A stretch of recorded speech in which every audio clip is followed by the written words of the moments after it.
Right, 6 o'clock. Well, welcome everybody. This isn't a regular council meeting, so I'm not going to be super official, but welcome. I have a few introductory comments before I turn it over to Mr. Rogers and Ms. Atiana. I just want to start out just put it in context. BC is experiencing a severe drought. It's the most severe drought record. Vancouver Island, the entire Vancouver Island is now in stage 5 drought, and there are only 5 stages. So I'm not sure what happens after that, but this is it. It's also the worst wildfire season ever recorded, and it's not even August. So this is a the context of this water meeting. I would like to just put it in context of the entire province.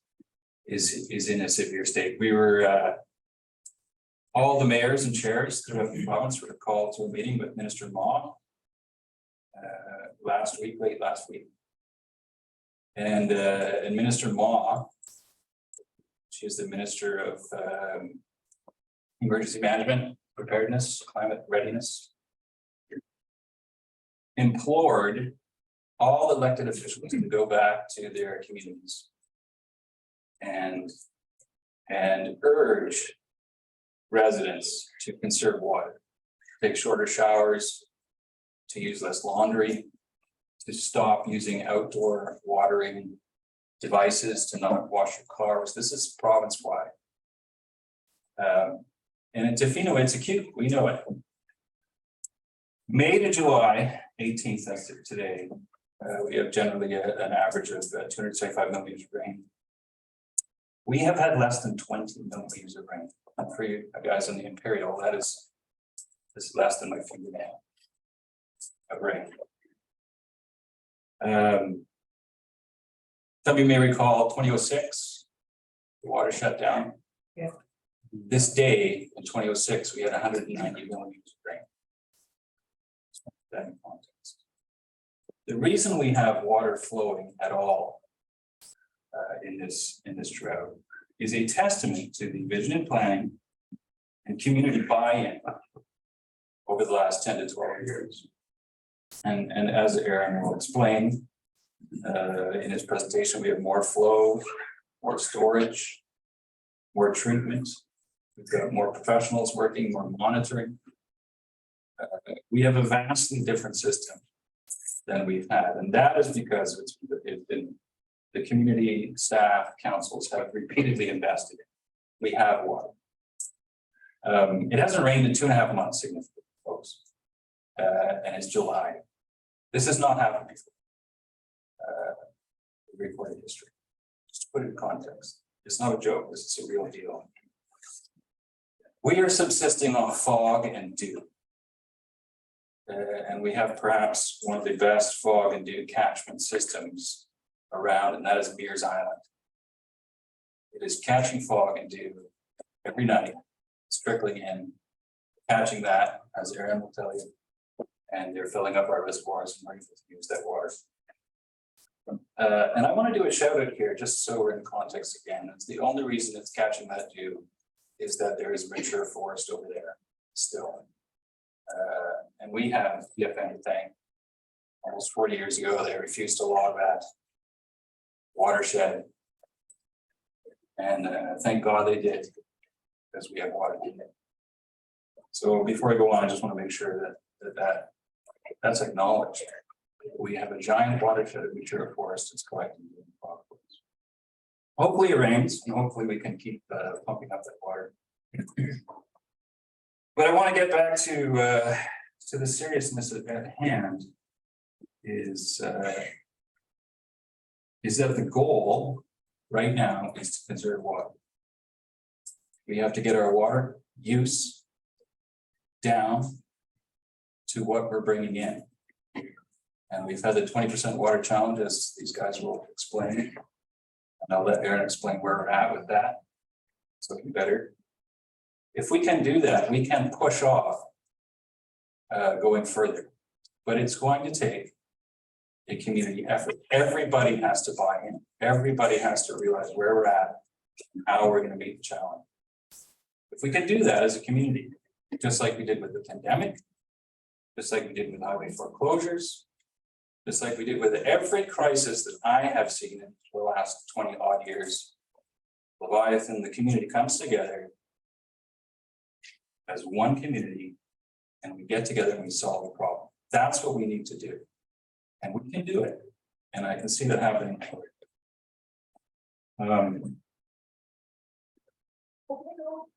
That's it.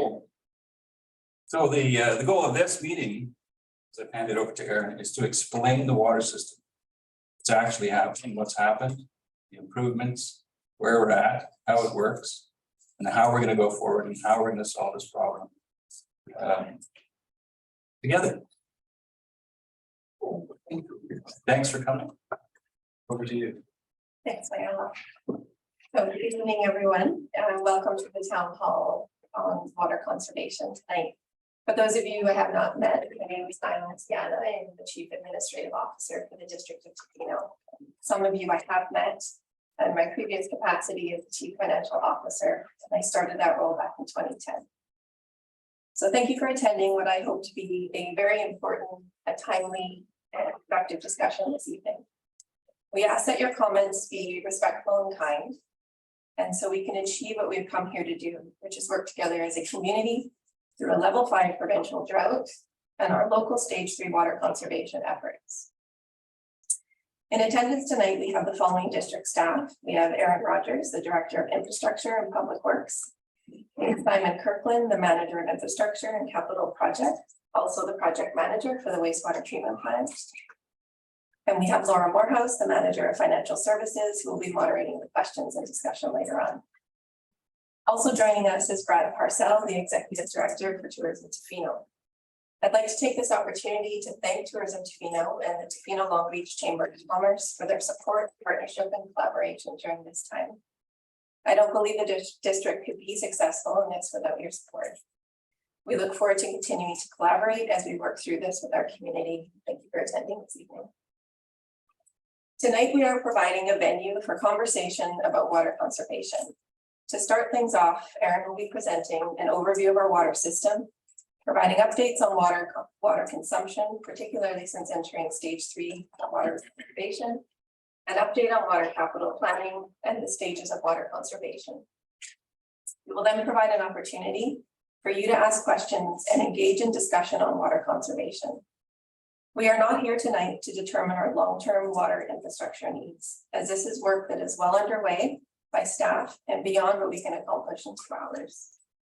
We ask that you focus your discussion and comments on water conservation and ask questions and on the information presented tonight. So I will now pass it over to Aaron. Great. Just gonna share my screen here.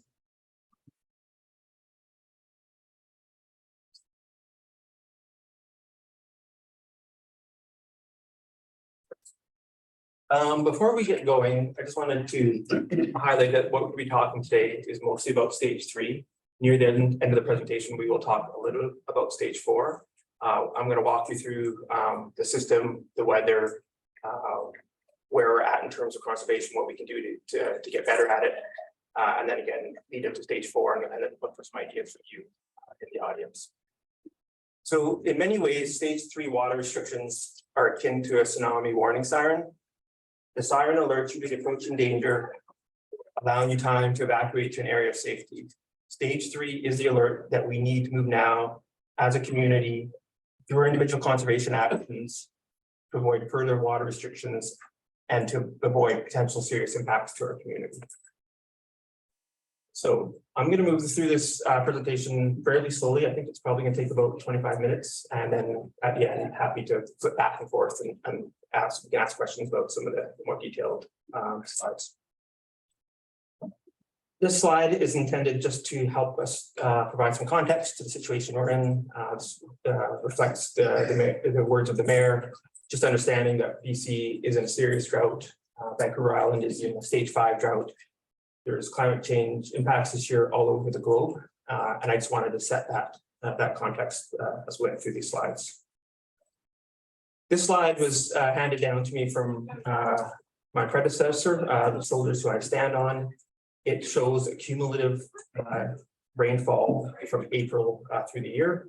We can see that we're actually trending along the average, but saying that most of that rain came in April when we received a significant amount of rain in the neighborhood of 463 mils. We can also compare that in the bottom right corner there to our rainfall in 2022. So I just wanted to just sort of set some context. Aaron, speak a little louder if you're here. You're in the back. Speak louder. Okay, can I just move the mic closer?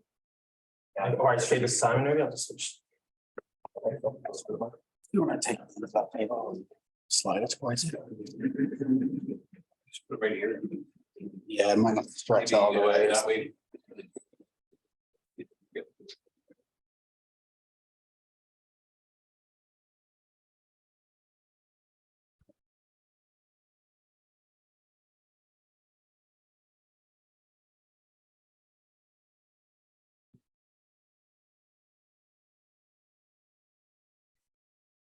What do we get?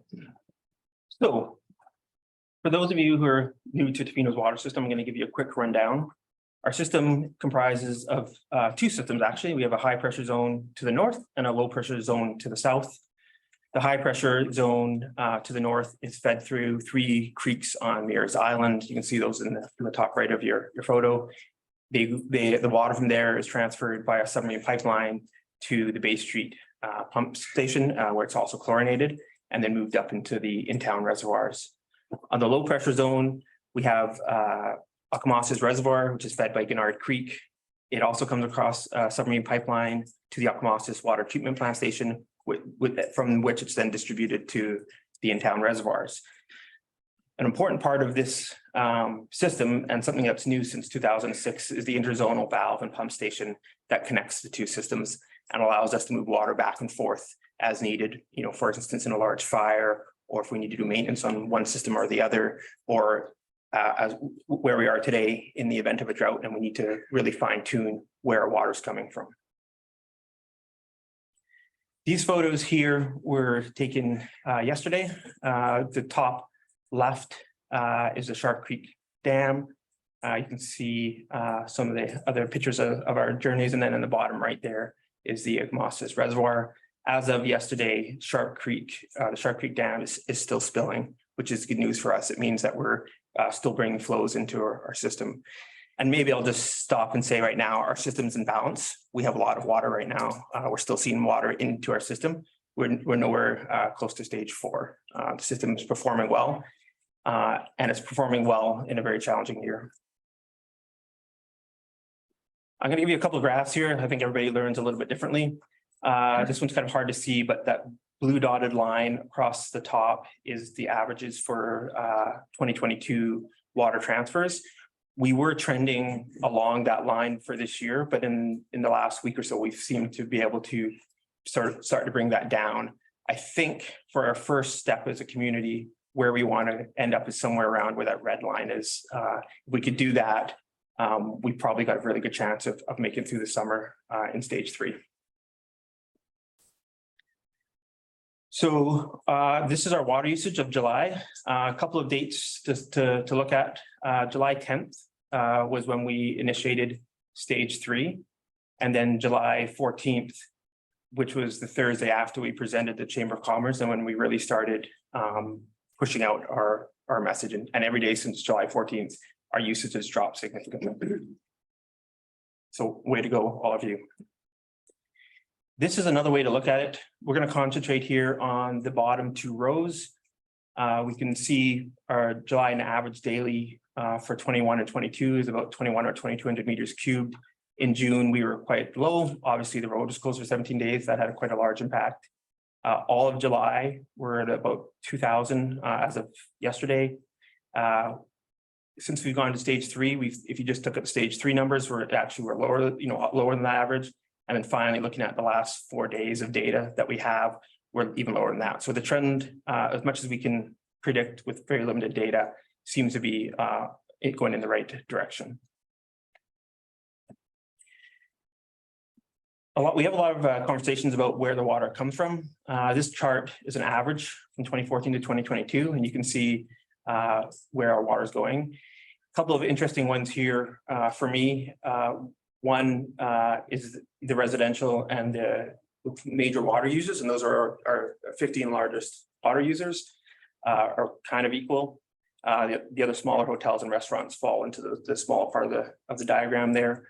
And the other big number there is the non-revenue water. So that's revenue water that's been transferred to the treatment plant, pumped out, and then through the meter system, we can tell where if we've lost water, if there's water not getting anywhere. So right now, on this average, is about 18%. We're going to be looking at this significantly through the water master plan, and I believe, because of the work we've done over the last 10 years to put new water mains in and our leak detection program, that number is probably significantly lower than 18% right now. But I wanted just to put it out there to make sure that we're all talking about the same thing and also not to put too much pressure on any one sector. In terms of our largest water users, I don't think it's a secret, but Cermak, when it's operating, uses a significant amount of water, followed by most of the large resorts and other fish processing plants.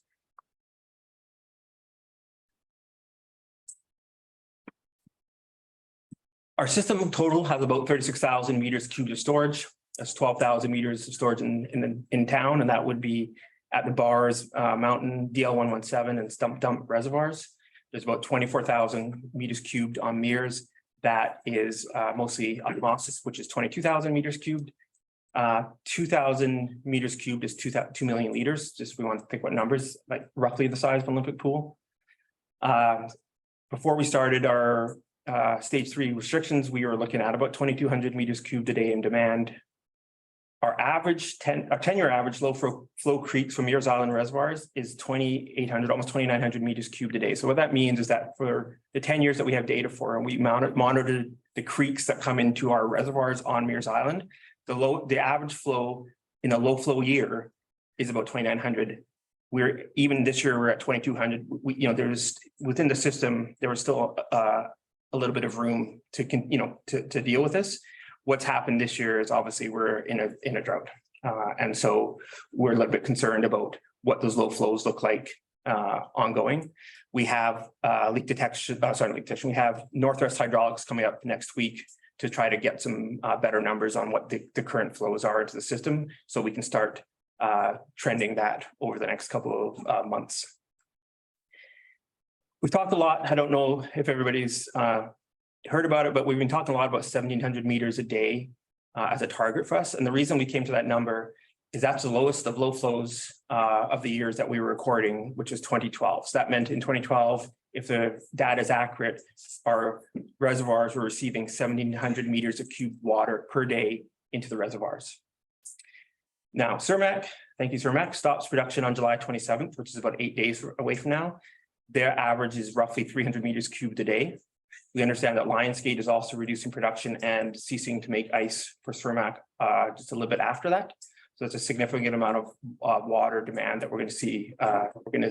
We see less of a demand in about a week from now. In terms of the 20% challenge, we worked it out that to be about 180 meters cubed a day, depending on what numbers you're using.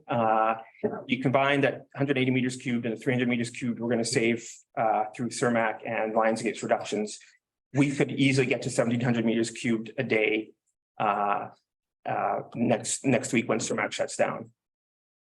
That would equal our low flow year, and I think that's the first good target for us to get to.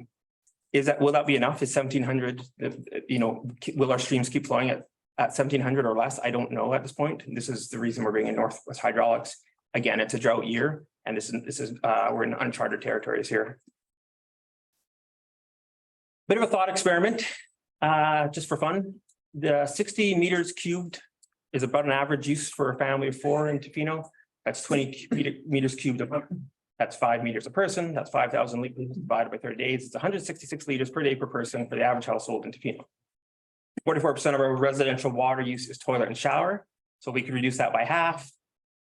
We basically end up with that 100 meters cubed a day is what the math works out to. So if we can reduce how many times we're flushing the toilet or how long our showers is, that may be all that we need to do to get to 700 meters cubed. This is the messaging from the province. This has come out in the last week or so. It's basically mirroring what we're saying as well. It's basically, conserve water, and there's some tips there to do that. You can find these on the provincial websites. Improvements since 2006. We said we weren't going to talk about future stuff, but we can talk about improvements a little bit. Bars Mountain Reservoir came online, giving us about 1,130 meters cubed of water, and it's earthquake resistant. We have the Okmostas Reservoir, which was completed, which provided us with the storage we have on that side of the on the Mears Island side. The Okmostas water treatment plant was completed, allowing us to treat water from the south end of Tofino. Stump dump rechlorination, interzonal valve and pumps, the pump I explained a couple of slides ago, which is, probably one of the most important things we've done over the last 15 years or 20 years. SCADA cameras, remote monitoring. So we monitor our system on a daily, hourly, minute by minute basis. It's set up to alert us to issues within the system, and we have the resources now in place to be able to deal with most emergencies very quickly. Numerous water main replacements and upgrades. Sometimes this is overlooked, but over the last 5 years or so, we've been replacing water mains at a pretty consistent pace. This is a big deal, obviously, in terms of non-revenue water. So it's really tough to spend all that money to create polished water and then have a leak out of an AC water main on Neil Street. So this year, I think everybody's familiar with the Neil Street project. That the main driver of that project is replacement of the AC water main. That program will continue year in and year out as we can afford it through the CNI levy. We've changed how we price water. So for some users in the summer, water is priced a little bit higher. We have a water conservation bylaw. We have a leak detection program. We're going to go and do an education and communication like we are today. And obviously, as Nyla indicated, we have a water master plan underway based on the work in 2021, which was a deep dive into our system. And now we've engaged with a consultant, and I'll talk about the water master plan a little bit the next slides. I also want to just take a second here to stop and tell everybody, I lived in Tofino in 2006. I wasn't part of the district at the time, but what we're doing tonight and what we've been doing over the last week is to avoid at all costs what happened in 2006. And that begins with education and communication and a conversation. And so we have the ability not to do 2006 again. And I just want to make sure that's clear to everybody that this is not a meeting to say, and I'm going to say some quotations, town shutting down. This is a meeting to say we don't have to if we all behave in the way that we should. Water master plan, it's going to have a number of outcomes. We're currently just received the draft memorandums 1 and 2, expecting a couple more in the coming weeks, and then the whole plan should be finalized in December. As part of this, one of the outcomes of the water system emergency plan, which is something that we would maybe wish we had today, but something that we are actively working on with our consultants. To be clear, this is not the emergency. Tech number 1, it's the idea to assess the long-term viability of our water source and effects of climate change on the water supply. And I can tell you on an early read that we actually have a very solid system, especially on the town side of the system. We want to make sure we understand what our demands are in the future and based on our OCP. And we want to make sure we undertake a hydraulic assessment of our existing distribution system. We've received all that. We've provided comments back to our consultants. And so we hope to see a final version of that soon. Tech memo 2, we're identifying current and potential issues with Tofino's existing water distribution system, just to make sure we understand what's happening within the system.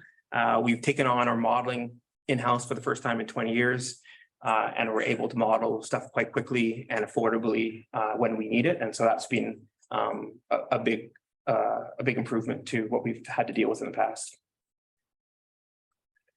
Stage 3, I think we're all familiar with this. We've talked about it a lot, but just to remind everyone, we're really early to be going to stage 3. In many years, we don't go to even get past stage 2. This year, we're in stage 3 on July 10th. And that was because we were seeing the water stop overtopping at Okmostas, but still topping it at Sharp. And obviously, to be conservative about this, we want to get the demand down now while we can. And and hopefully that we get some rain. So stage 4, lots of conversation about this. The bylaw, the water conservation bylaw is quite broad and a little vague. And so we spent some time thinking about this as staff. And we think these are the 3 items that will trigger stage 4. The one in red is the one that's already happened. The ones in green have yet to happen. So drought is expected to continue. I think we're all plugged in and understand what the news and the province is telling us. The drought is expected to continue, and until it doesn't, that's going to be one condition met. The second condition is our supply in our reservoirs is significantly diminished, whether that's because we're using too much, there's an issue at a dam, or even a large fire. A large fire at any time in any summer, let alone this summer, would put us immediately into stage 4. That's something, that's just something that would happen. It wouldn't matter if it was this year or not. And finally, demand is greatly exceeding the rate of replenishment. Again, that has not been met. We're going the other way, actually. We're starting to cut our demand, which is great news for all of us. And so I just wanted to say, these are what we're looking at right now. This may change. I don't think it'll change a lot, but as we really dig into stage 4, and we are preparing for stage 4, we don't expect to go there, but we don't want to be caught flat-footed like in 2006 with no plan. Stage 4, what things might happen? Well, the way we're looking at stage 4 is that it's there may be even steps within the stage 4, so that we're not looking at a state of local emergency or an EOC activation right away. In 2006, the bylaw was written, and the bylaw was ultra vires, meaning you couldn't actually say that, but it basically meant when you went to stage 4, you were automatically in an emergency. That's not something that bylaw can do. That's only something that council can do. So step 1, obviously, again, this list is subject to change, but notify the province, make sure we're really intensively monitoring our water sources and water consumption. So right now, we're in Mears Island at least 3 times a week. We're cleaning our screens and doing our maintenance. Maybe that looks like 5 or 7 days a week if we're into stage 4. Strong messaging and minimizing water use. So, meetings like this, social media, news, everything we can do to get people to reduce use. And then finally, enforcement, which is also a tool we have now. And so I think I want to say what step 1 and stage 4 looks like is a really strict stage 3, just so that we understand that when we get to stage 4, it's not an automatic emergency. I would say that step 1 is probably in the range of 24 to 72 hours, though. That's probably our time frame, depending on what we're doing and what's happening out there. But it's not something we're going to be sitting in for a long time, either if it gets good or if it gets worse. Step 2 would be activate our EOC, and so we're currently working on what that exactly looks like, how we would address this as Emergency Operations Center. Still not a state of local emergency. And then step 3 would be to work with council to prepare state of local emergency, and it may include some of the following: suspension of some activities and businesses, limiting access to FINO, 24/7 fire watches, water distribution hubs for drinking water, and securing alternate sources or boil water.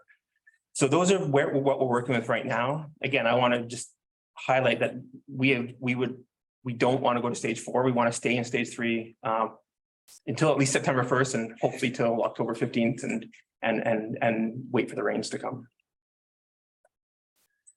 So what happens if it rains? Well, we would monitor usage and supply in stage 4. If our supply was starting to outstrip demand, then we could end the SOL, remain in stage 4, and adjust actions as required permitted. So we could back up from the 3rd step there and get back up to step 1.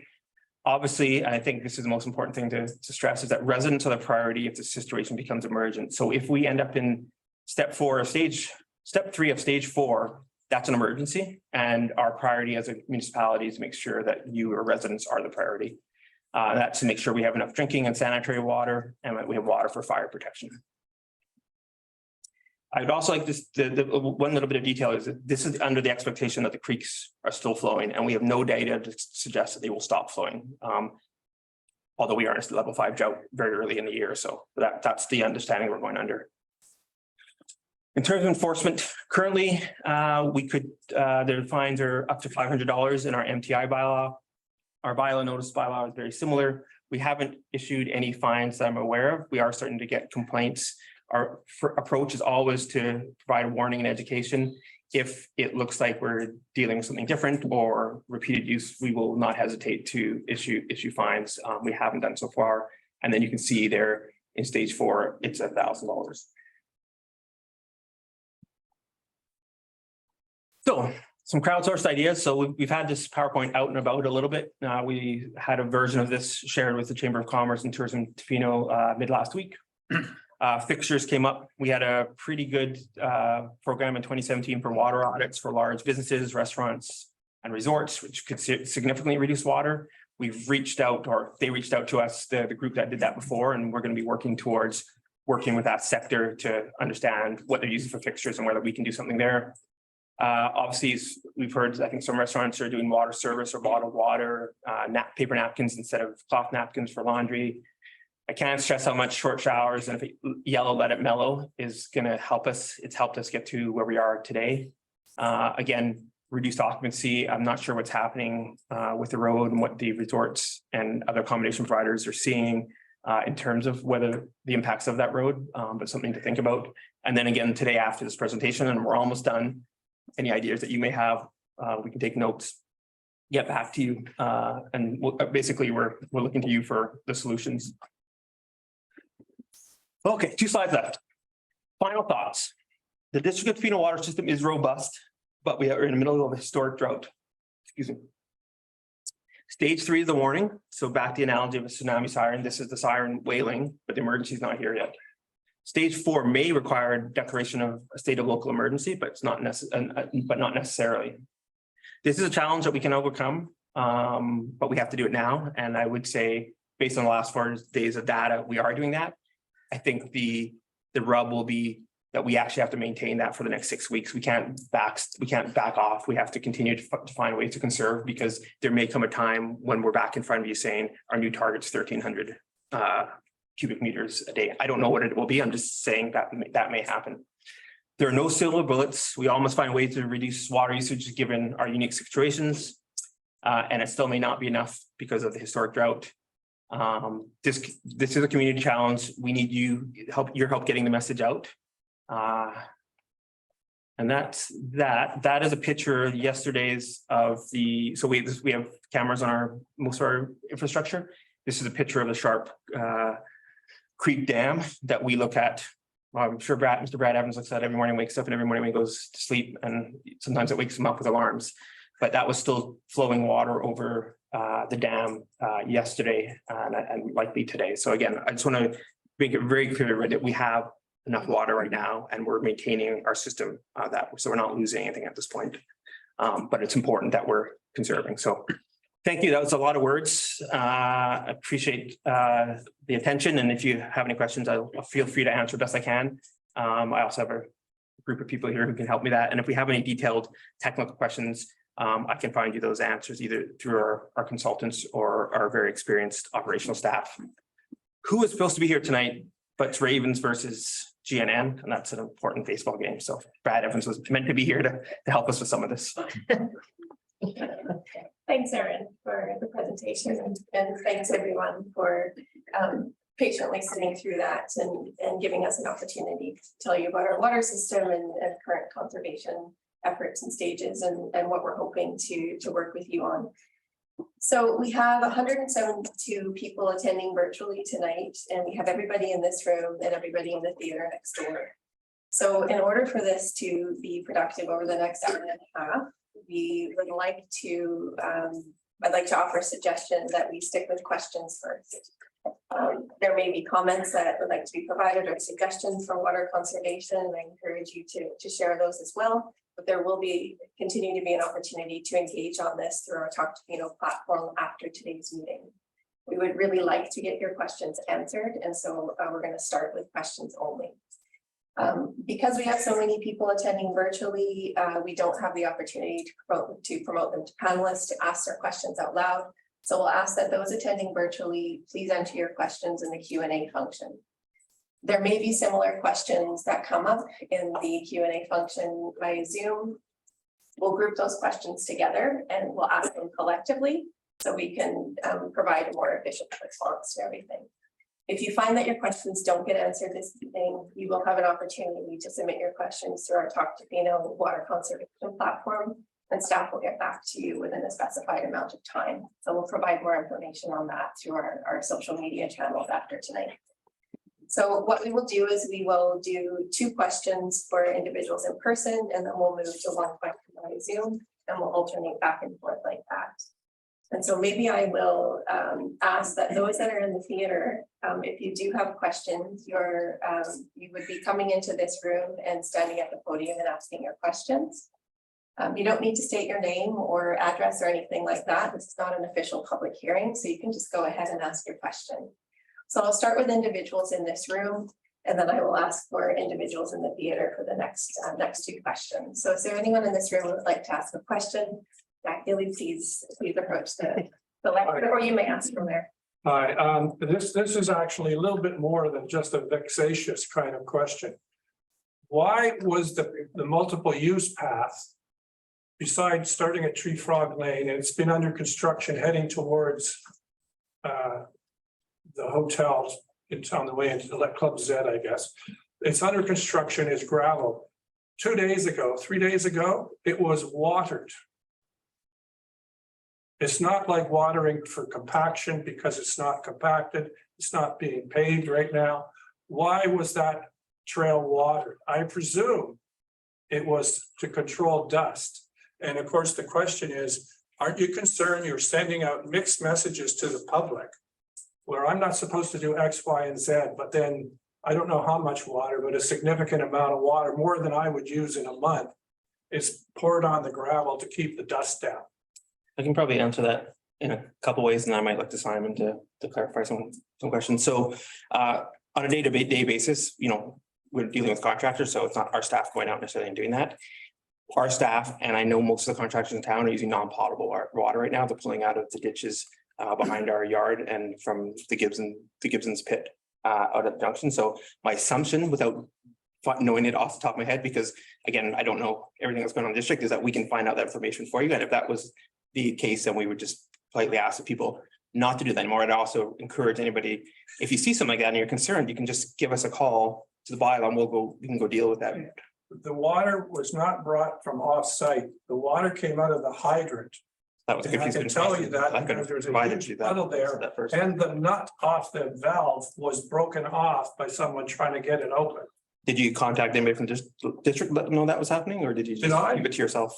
No, I did. I am now. Thank you. We'll look into it and we'll get in touch with the contractor. My understanding is a lot of water was brought from the Gibson's area for the junction. Why was there a huge puddle at the base of the hydrant, and the hydrant was actually damaged? Because someone I was think trying to get. Well, that hydrant, I believe, is a new one that was installed Yeah. as well. So we'll stop this line of questioning, and what I want to avoid this evening in order for us to have an efficient dialogue and a constructive dialogue is the back and forth dialogue. We won't have, excuse me, we won't have time for that. What I do want to say, generally speaking, is the municipality cannot stop using water for a lot of safety reasons. If there was a safety issue, and I'm not saying that we're to be in this circumstance, you will continue to see us use water throughout the municipality. If you have concerns or questions about that, please do reach out to us and ask the question, and we can provide you with an But answer. you're just communicating that water is not in short supply for certain purposes or certain uses. It's not, I don't know if it's the right message. I'd like to move on to the next question. Is there anyone else in the room who would like to ask a question? Yeah. I was just wondering why on stage 4, step 3, the last bullet point is to look for alternative sources. It feels to me like that should be higher on the list. So it's not that we're not looking for alternate water sources. We are. That work began about 2 months ago to work with water haulers and other approaches. So, the questions you just have to start asking yourself is, where would that come from? It's a Mallard Lake. We need to talk to the province. Does that make sense? We have to go up the road. Can we get it out of the park? We've reached out to Cluit, who's offered to supply us with some water. And then you have to get into logistics of it. So to meet our demand at 1,700 meters cubed a day, which is our thing, we would need to run about 170 trucks per day to maintain that. So 170 trucks times 3 hours. So how many trucks would you need at that point? And so we are looking for it, but if we get to the point where we're looking for alternative water, we're in a much more dire situation than we are, than we were in step 1. And again, I just want to really highlight that we expect those creeks to keep flowing because they've always flowed. And so if we're at the point where those creeks aren't flowing and we're having to ship water, and it probably looks something more like 250 meters cubed a day, trucked in from somewhere or pumped in from the park's hydrants, it's definitely going to be a boil water advisory. And we're going to have to be getting our water from stands. It'll be like South Africa or Cape Town. I don't think we're going to get there. We're planning not to get there, but that's the reason. It's a really good question. We kind of debated where that would go, but if we're actually trucking in water to support this, we're at the end of a rope. Follow up, Sure. what about just procuring enough that whatever you deem is like the cushion for always having water to fight a fire? Like, I have no idea how many gallons that is.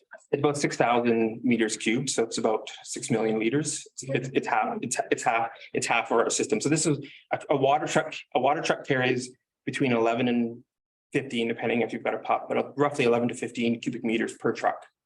Our daily use is 2,000. It was 2,000. Right now, it's getting closer to 1,800. And for something like for fire flows, you know, obviously you're in the $6 million land, but 6 million liter range. It's still a lot. Thank you for the question. So we're gonna go to Zoom right now and Laura, you can go ahead and ask a question. We have a few questions here. So the first one is, do we have hydraulic input data into our system from 2006, or is 2012 the most historic modeling? No, we have our data is 2012. Liam Simon can help me out here, to 2021, I believe, or 2020. So we were monitoring our flows into our reservoirs for about 10 years through Northwest Hydraulics, and we have data for about 10 years of data. So our most recent will be, I think it's 2020 or 2021, and it's sort of trended out. 2012 is just the lowest of all those years. I don't know why I'm looking at you, Laura, sorry. Can I ask a question? Thanks, Laura. Okay, so I'd like to ask individuals in the theater, if you do have a question, you can come to the room here. I see somebody waiting outside. Go ahead. Good question. Thank you. Hi, everyone.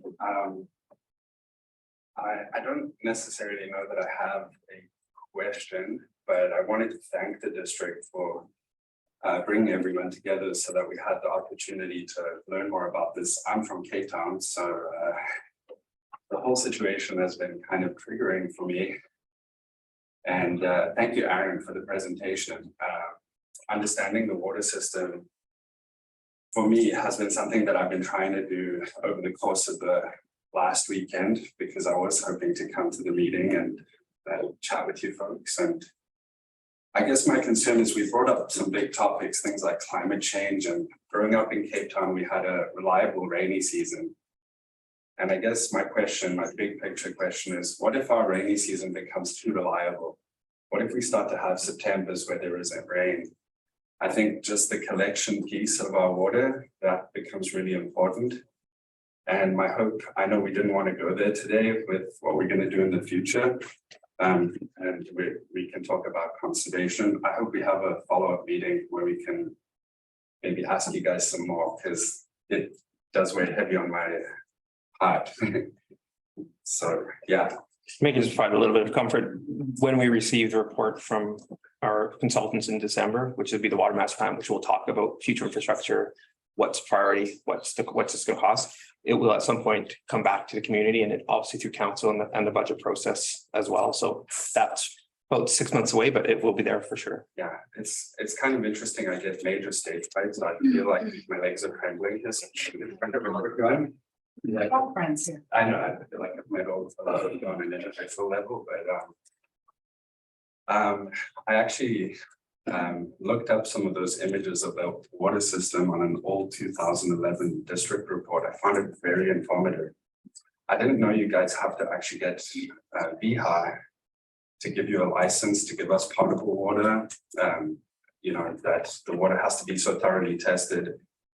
And I think that it's just really interesting how labor intensive it is on the district's end to service the system as it is. I think that was hugely interesting for me. You know, I saw that every 2 years we're looking at all the valves, all the filtration, all that kind of stuff. And I've heard people talk about things like Kennedy Lake and stuff. And I think that that's going to be massively labor intensive. And I think that the creeks are a really beautiful thing that we rely on. And I just have concerns that in my lifetime, we could see them dry up. And in that event, I would hope that, you know, we could have some follow-up conversations. And that wasn't really a question, I guess it was a statement. Thank you. Thanks, Yes, guys. there will be future meetings where we can have a discussion regarding capital planning. And when we have that information available, we will come together again. Thank you for your comments and your Thank you, questions. guys. I think there was a second person who came in the theater. Go ahead. I had a question about, there was, during Aaron's presentation, there was a comment about, and I didn't know this, about Cermak being our biggest user. I think it's at 17%. And this stage 3 water conservation, what can I do to help?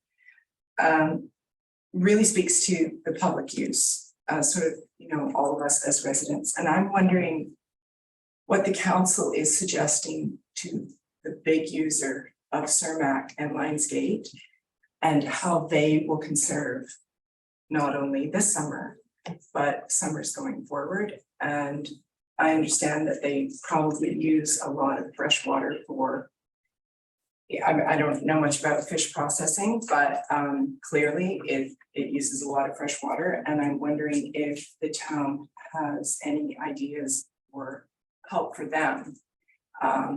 For desalinating water or using salt water for part of their process. And I also wondered, I'm sorry, it's 2 questions. Is that okay? I also wondered if the town has any plans to make water collection off of any new builds a requirement of that, sort of like a solar ready roof. Do we have a collection ready roof? Great questions. Thank you. To the first question, we've been working with Cermak and other large water users, which is primarily the resort. So while Cermak may use 17%, the remaining of those are large resorts and they're using about 83%. So working with our large water users is something that was being ongoing for, I think, at least since 2017, but even before then. One of the big successes this year is that Cermak has managed, and it's a large corporation that has a hard time, you know, changing these things because of their production timelines. So Cermak has shifted their closure to the beginning of August and a little bit earlier this year, based on the conversations of my predecessors and Niall's predecessor with Cermak over the year. So I just want to say that's a good news story that we've, you know, no one's expecting a drought in July, but if we had been even trending like last year and Cermak shutting down in mid-August, we'd all be high-fiving them. So I just wanted, you know, and it's not a meeting to point fingers or stuff like that, but just that is definitely, you know, something that we'll continue to do. Our communications staff and our engineering staff in-house have a meeting with all large water users since April. And we've been working more lately with Tourism Tofino and the chamber to try to actually help purchase and supply and pay, like, just to get some stuff here to help the community. Also, that's a great first question. The second question is, the BC Building Code wouldn't necessarily allow us to put that in place, but what we hope to have in place for next year is some kind of program where we're able to either provide at a steep discount or free water storage to many community members based on changing the way we have a rate structure. So if you're in a rate structure that says at X level, you're going to pay this much money, which gets us that amount of money, we'll take that money, purchase storage, and then provide that out to people who are trying to conserve. I don't want to take credit for that. It's Fraser Work, who's next door. That's his idea, and something that we're working with our consultants to see what that might look like for next year. Thank you.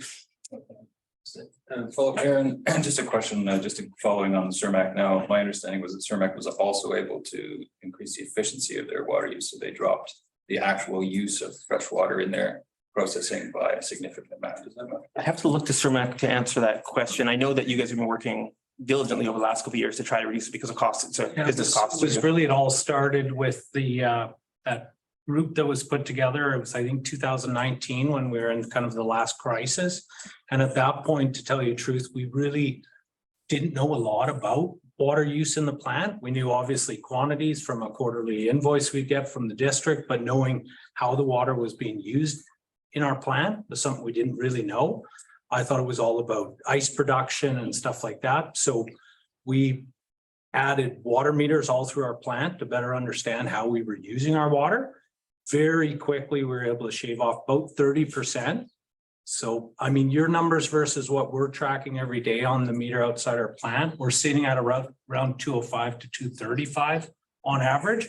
That's down 37% from 2019. Well done. So that's like, and somebody said about the salt water.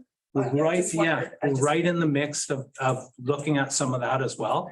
That there's a whole flushing process that we can utilize with salt water. So that's not something obviously that's going to happen next week, but by next year, we're hoping. Now, that's not going to be any, that's going to be still low hanging fruit. That might be another 10% reduction on our end, but still, it's really probably the biggest benefit for the town was the change in our production. Yeah. Thank you. Thank you. Yep.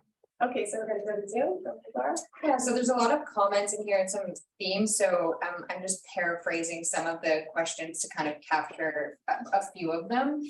But if you could, Erin, talk a little bit about some of the enforcement efforts that bylaw is doing in terms of, there's questions around whether bylaws may be doing going door to door or visiting businesses directly to talk about their conservation efforts.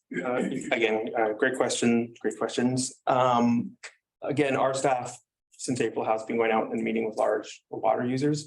We will be delivering door-to-door notices within Tofino to every residence and every business supplied to businesses to give to their staff. Probably Thursday or Friday this week. That will involve a bylaw officer and probably one public works staff. And so we expect to be able to get that done in about a day. In terms of we'll be proactively, we're a bit challenged in our resourcing and our HR resourcing in bylaw right now. And so once we have the personnel in place, we've given bylaw the direction to stop and ask people questions and if they see stuff happening and obviously respond to complaints from the community. We've had a couple of complaints. They've responded to those. But yeah, so far we haven't undertaken any really severe, knocking on doors, looking, in people's houses or anything. Thanks. Okay, so we'll ask for anyone in this room who's been sitting in here. 2 questions on this room, we get back. I was just wondering, the large amount of water that's flowing through Mr. Bernard's yard, has that been ruled out as a main break for district water as of yet? And if not, what's the timeline of figuring that out and coming to a result with it? Great question. We've been working with that property owner for probably about 6 months intensively. And we're counting at least six times we've been on property and probably closer to 10. We've looked at, we've tested the water coming out of there for chlorine. There's nothing showing up there from us. We've inspected the mains on either side, no leaks there. We've replaced some parts of one of the hydrants there to make sure there was no leaks there. We've hydrovac'd 5 holes along the way. We've listened for leaks. We don't find any. We've checked in with the main across the street. We're not seeing anything that would lead us to believe that that's district like potable water. We think what it might be is as a change in the drainage patterns based on the number of blasts we're having to put the wastewater treatment plant in place, so that it potentially could be a change in groundwater. That's speculation on my part, or maybe the development of Uwood building. The end of this week, Thursday, Friday, we're bringing in kind of a consultant, a leak detection consultant. So they're experts in finding leaks. They have a lot more tech than we have. And we've identified, our operations team has identified a number of areas in Tofino to explore places that have been built 40 years ago on poor bedding, areas that have AC mains. And one of the areas that we're going to be looking at again is that property owner's system to try to really understand what's happening there. But from what I'm told by our operations staff, and we've had numerous meetings about it, is that at this point, we don't believe it's district water, but we're still going to keep running that down the end of this week to try to find the answer for that. One quick follow-up. Sure. Has the line been pressure tested at all between the 2 valves, like between the either side? I know it would require a quick shutdown, but. Yeah, from what I understand, and I spoke to our operations foreperson this afternoon about that, and we talked about it a couple weeks ago, as I believe there was a suggestion from a local contractor that we do that. We do a pressure test there. The issue that's raised by our operators is that might be last resort and maybe not in the middle of summertime because it's not a few people are shutting down. We're shutting down basically the downtown is what I'm being told. And so that might be last ditch efforts. But again, understanding that we tested that water, we've done our leak detection process, we've dug holes and tried to find it. The people that work in our water systems and primarily our utility foreperson has been doing this for 17 years and has a bit of a nose for water and a very good understanding, a deeper understanding than anybody in town, I would say. So, and he doesn't think that's the case. I'm not going to tell you at 100% certainty, but I'm saying that we are running it down and that still is on the table. It just may be a last resort. Don't you get the return on shutting it down? Oh, sorry, there's just someone ahead of you. Go ahead. Sorry. Okay. That brings up an interesting thought because we looked at capturing this groundwater and that particular spot, maybe others. We'll be looking at any number of possibilities for alternate water sources through this water master plan. Could you speak up? We can't hear you in there. Thanks, Kevin.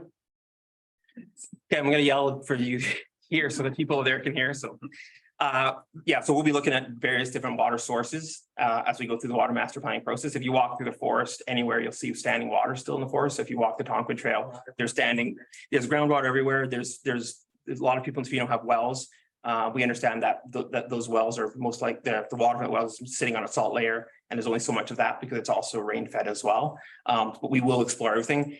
We haven't got to the point where I need to see what's going through that property yet, but I appreciate the suggestion. Thank you. So we'll go to Laura now for Zoom. When was the master planning process, when did the master planning process begin?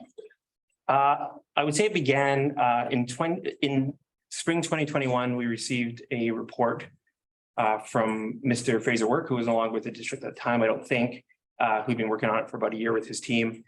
And then from that process, it went through budget process last year, and we initiated it early spring, or I think we had early budget approval. So it was I don't know for sure, but it was January, February, March this year. It got underway. That was a large line item in the budget. It's a $220,000 project funded from the CNI levy. Okay, so we'll go to questions from those that. What should be quick? Water be probably salt water. Yes. Yeah. But not all fires. So we've been talking a lot about that for about a year. The shelter fire was probably a good example. If you're close to water, so within 20 vertical feet, because you have to get the vacuum into the truck, and your pumps can get up to your next truck, you might be able to fight a fire. I would suggest that you probably only want to do that for large resorts or large fish plants. It's not something you'd use necessarily for residential, but you could. It's something that I know the fire department's actively looking at and interested in. That involves basically identifying the locations where we can get down to, whether it's private property or not, and then running scenarios and practice to sure it out. But it's a lot of communities use saltwater if they have access to it. So a lot of times you'll have like standpipes on a dock that's already plumbed into the ocean. Obviously tides and all those things make a difference. So definitely as in a medium term project, a really good suggestion. And if we get anything really big and it's close to the water, the fire department is pretty clear on what they might need to do. And we did invest in some equipment this year for fighting fires with saltwater. So the equipment has been ordered, and in terms of how that actually functions and works, I'm not going to attempt to explain that, but there could be information provided after this meeting on that. Thank you. Go ahead, John. Thank you. I want to thank you guys, especially all the town people that are really concerned and trying to work hard at this, even though it looks like you're only about a third of the water usage. I wanted to address the issue of the commercial interest, actually paying less for the water than the residents do. And I understand that some of the commercial interests, I mean, they're not stupid, and they have resources. They have put big tanks on their property to save water. And I think they would be incentivized to do that more if we got them to actually pay more for water than the residents. The way it's structured right now, after a certain amount, I think it's 60 cubic meters, which is nothing for them. They are actually paying less than the residents, which I don't find quite fair. So, It's a great suggestion, and that was giving me to March 31st to have a new rate structure in place, so that's coming, and in the rate structure, it was intended to try to, as we, as our system gets bigger and more complicated, was to deal with the operations of it, but obviously with this situation happening here, an idea of a conservation pricing scheme as well, I think will be on the table. And so that's going to try to balance. I'm really glad to hear that you're looking at water, rainwater collection. Yeah. That kind of thing, because that can, we get 10 feet of water here every year. And imagine the amount of water just on this. Can I just put a quick plug in that? If you do have a rainwater collection system at your home, don't start using it until stage 3.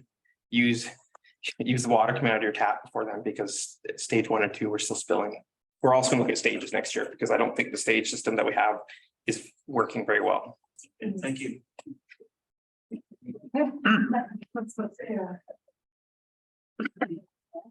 Yep, so we've got a Zoom question here. Are vacation rentals shown in your data as business or residential? In the pie chart we showed today, they were in the residential sector. I have broken them out in the past using water data provided to me through our water meter program. Again, an ongoing conversation for us as we begin to try to understand our system more, is if we can, through business licensing and water usage, breaking out, Airbnbs and short-term rentals from other residential uses. But the slide I showed only shows residential as a whole. I believe that information is in the Fraser Works water report, which is online. So if you want to read the water report, you can see that broken down into residential without short-term accommodation, and residential with short-term accommodation in the summer and in the off season. So I think that information is there.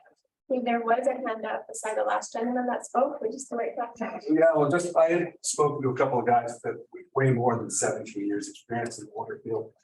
They were telling me that within 2 hours, they could shut enough valves down to determine if Whitey's was an actual leak or not.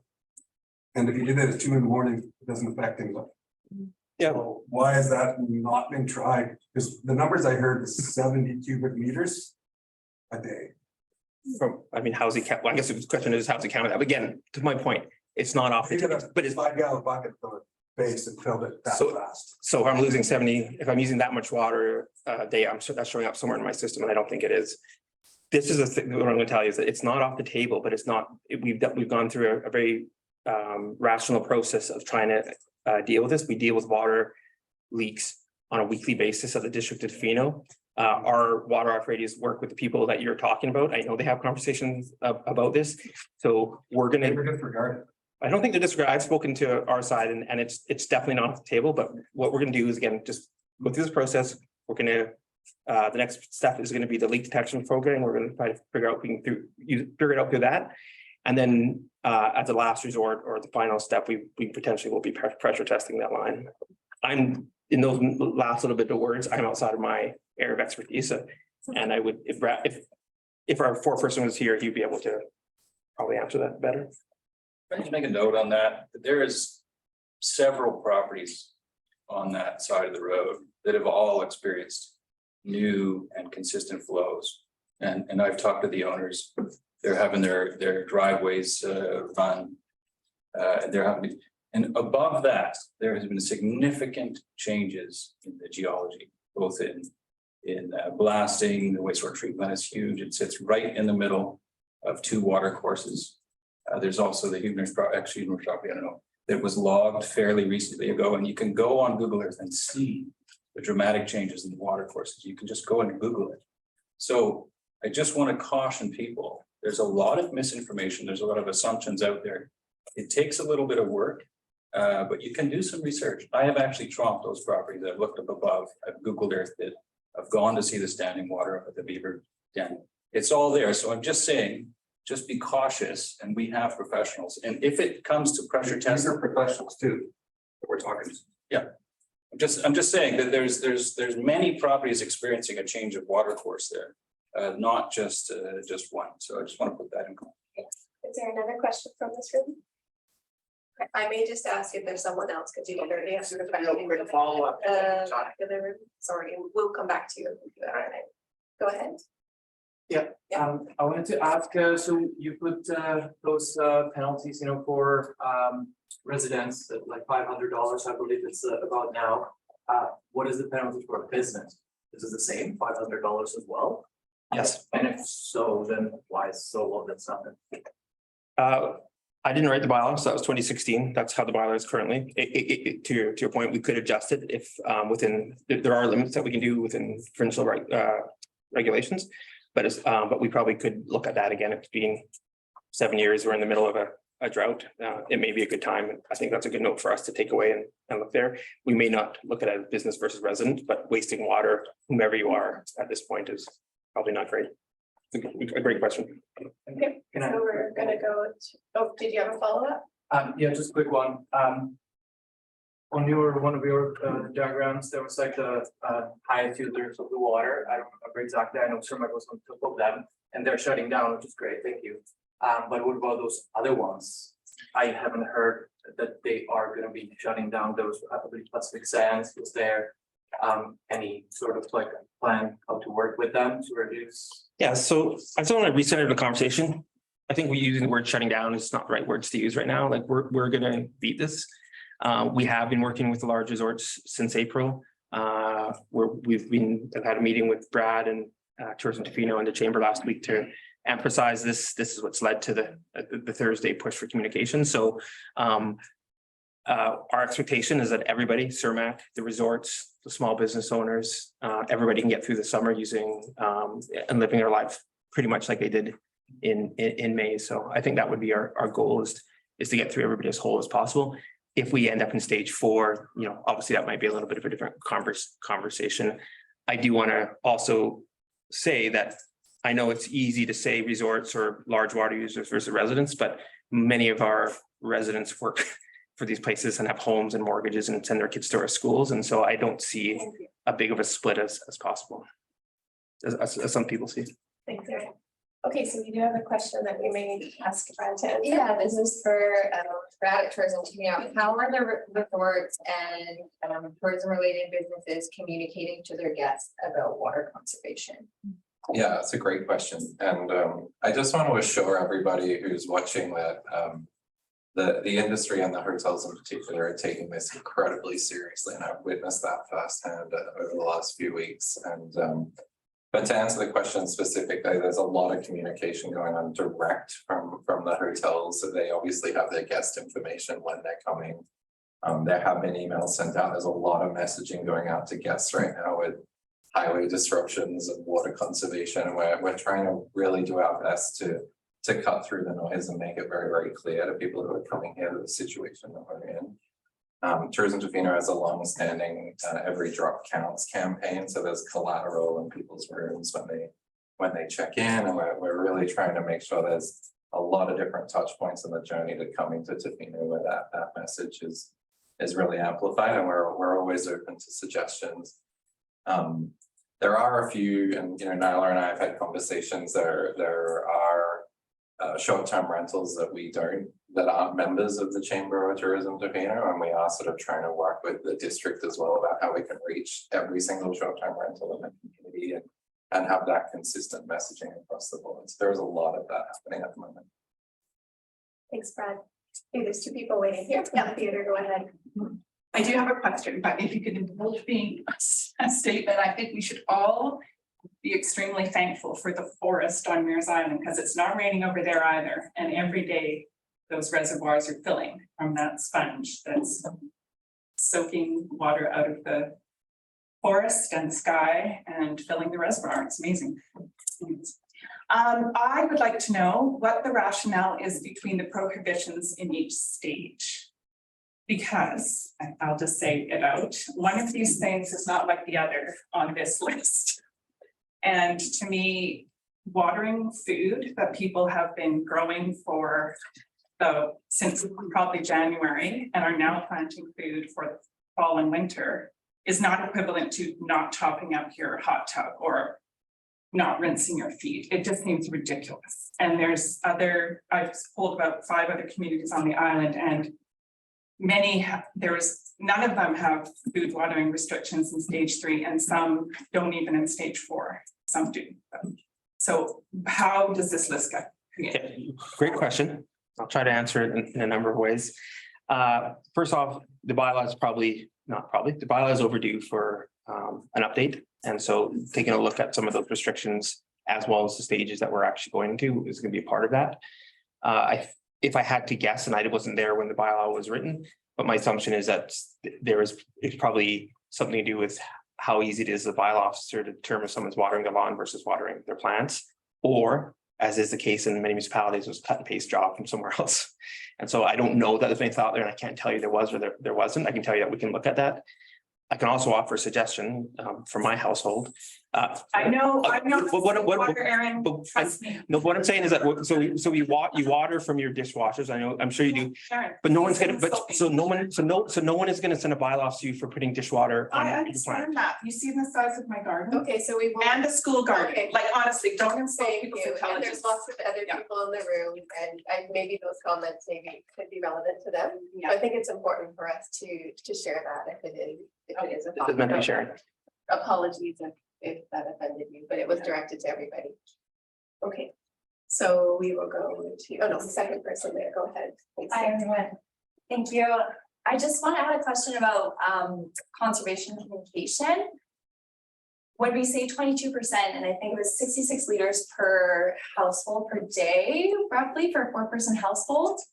And then the 22% reduction, could we clarify what that looks like? I don't know what like a shower flow rate looks like. Could we clarify in terms of numbers in a more concrete way? What that looks like so we can like translate that better to the public? Is it a 10-minute shower? Is it a 5-minute shower? What do we really need to do to be able to get through this time right now? And I can't tell you the details, so I don't know what a flow rate of a shower is right now. Yeah. We could look into that information and provide that out to the community through our communication channel. But basically, what that was intended, it was again a thought experiment. It wasn't to do this. It was basically if you can cut your shower usage in half, and if you can stop flushing half the time, you're going to save about 22%. Yeah, I think that's great. I just think if it was a bit more concrete, it might be easier for people to adopt. I could give you a number, but I'm not going to say. I don't want to offer any more suggestions to the community. So we're gonna go back to you. How much water was lost during the recent damages to the water mains, and how quickly were they fixed? Great question. I don't know that, we'd have to go back and look at what we pushed out of the reservoirs and what we received. So that's something I don't have to hand, but we can get that information. They were fixed very quickly. So the first one was fixed within the day. And so this is not a go drive down Campbell Street, get out of the truck, dig a hole, put some pipes together. This is get on a boat, develop a plan, get over there the next day on a low tide. We were lucky to have a low tide, dig in mud and replace everything there. Simon, you were part of that. I don't know if you want to provide any color about what that actually looked like, that first break we had. Yeah, when we'd have to take a look back at our SCADA historian to look at the graphs and see what potentially the ramifications of the leak were in terms of quantifying it, but we came up with a plan. We isolated when we were ready to do the work, so we mitigated the amount of time that the water system was down, and I think we were offline for about 4 hours for each repair. So came up with an emergency shutdown and fixed it.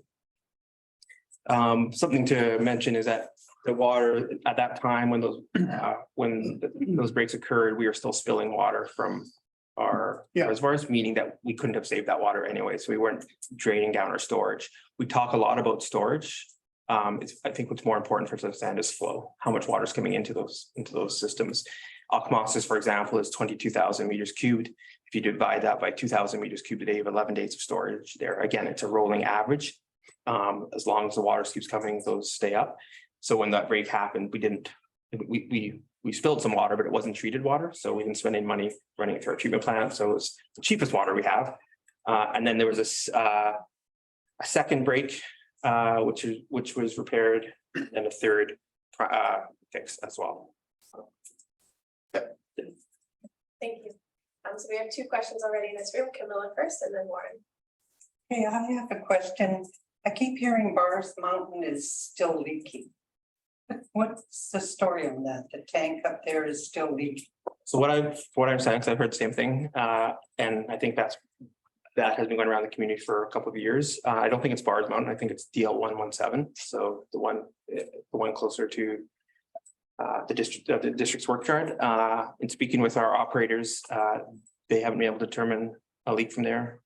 I know that we've walked around it. It's in need of some maintenance. But I don't believe it. We don't understand that it's leaking. We're not seeing it drop. We're not seeing too much water go through there. So It just has gone around social media. it is an older tank. There's nothing, we just did condition assessments on the Bars Mountain tanks. There's some things we can improve there, but there's no leaks. Thank you. Go ahead, Warren. Are there any other leaks of that type in the system now? Not that we're aware of. They come in, we have our operators are always looking for leaks. We get calls from the community very quickly if they notice water standing or use of water. So as long as we know our system is fairly tight, we are seeing more leaks and breaks in our AC water mains inside town. But at this point, we're not aware of any major leaks. That being said, I also said there's 18% non-revenue water. So we have to understand what's happening there.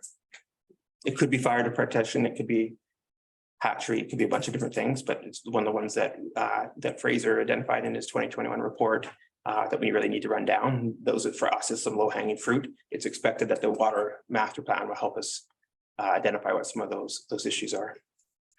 Thanks, Erin. Okay, we'll go back to Zoom. Could the district work with TFN to restrict tourists visiting Mears Island to help prevent potential forest fires? I don't know if I can answer that. Yes. I think it's something we could take away and maybe open up a conversation with the Tsilhqot'in First Nation. I see something that they're interested in and also for us to do a risk assessment. Is that the best way to, for our resources to be used? It's a potential. Okay, so is there anyone that came in from the theater? This top presentation from your data collection and the projection. Do you see us going into stage 4 in the coming? No, okay. Well, no, I can't tell you. If it rains a whole bunch, no. If our usage doesn't drop, maybe yes. If our volume to consumption, would you see it reduces our risk basically by dropping our consumption. Okay. And we know that we were starting to see the system go into balance about a week ago. Oh, okay, so we're at a plateau at the moment. At 22, but knowing that lowest flow was 1,700 meters cubed in 2012 and understanding we're in 6 weeks into a drought earlier. So and you projected that drought to keep as far as the trend because you're and I haven't projected medium now. Yeah. So to your data collection. Yeah. And so you said we're now at that 20% that plateaued out. Like, do you see us? When do you see it? Like, obviously in stage 3, you have a projection to your data analysis of stage 4. No, we don't have that data analysis. So we're still kind of just day by day hoping. If you can tell me what the weather is going to do next week, okay, I'll put that into our data. Fingers crossed at the moment. Not fingers crossed. We're going to take action and reduce our usage but it's literally the only thing that we can control is our usage. I can't control the weather. I can't control what those creeks do. I don't have the data to tell me that they won't do that. So literally the only thing we control is to conserve water. That's how we reduce the risk. And as I said in the presentation, I can't tell you that 1,700 is a number. Like it could be 1,200. This is the mitigation at the moment because precisely. So I think you look at your laptop, you don't have it like a date on like, okay, this is what we're seeing for the, okay, so it's just fingers crossed. I wouldn't say fingers crossed, but that's a great day. Thank you for your question. Okay. Is there anyone else in the theater that would like to ask another question? Okay. So we'll go to this room. I'd like someone who hasn't asked a question yet. So I see Amarita and then. Okay, go ahead. I'm just kind of curious, because I'm dealing with a fair amount of cranky folks at the store who are, upset about the bathrooms being closed and upset about, can't find drinking water out of taps, et cetera.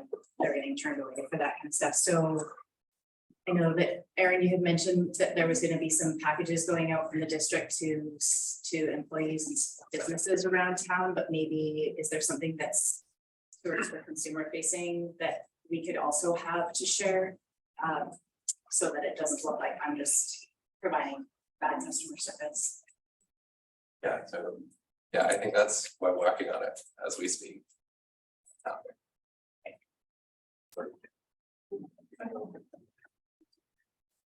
Is there any plan to bring in like residential monitoring systems? So like with hydro, you can get those little monitors that you can see your usage on your computer. It's hard for someone to know what they're using when they can't see the numbers until the bill comes in. So any systems that exist or? It definitely exists. I've looked at them for my own house. They're kind of expensive.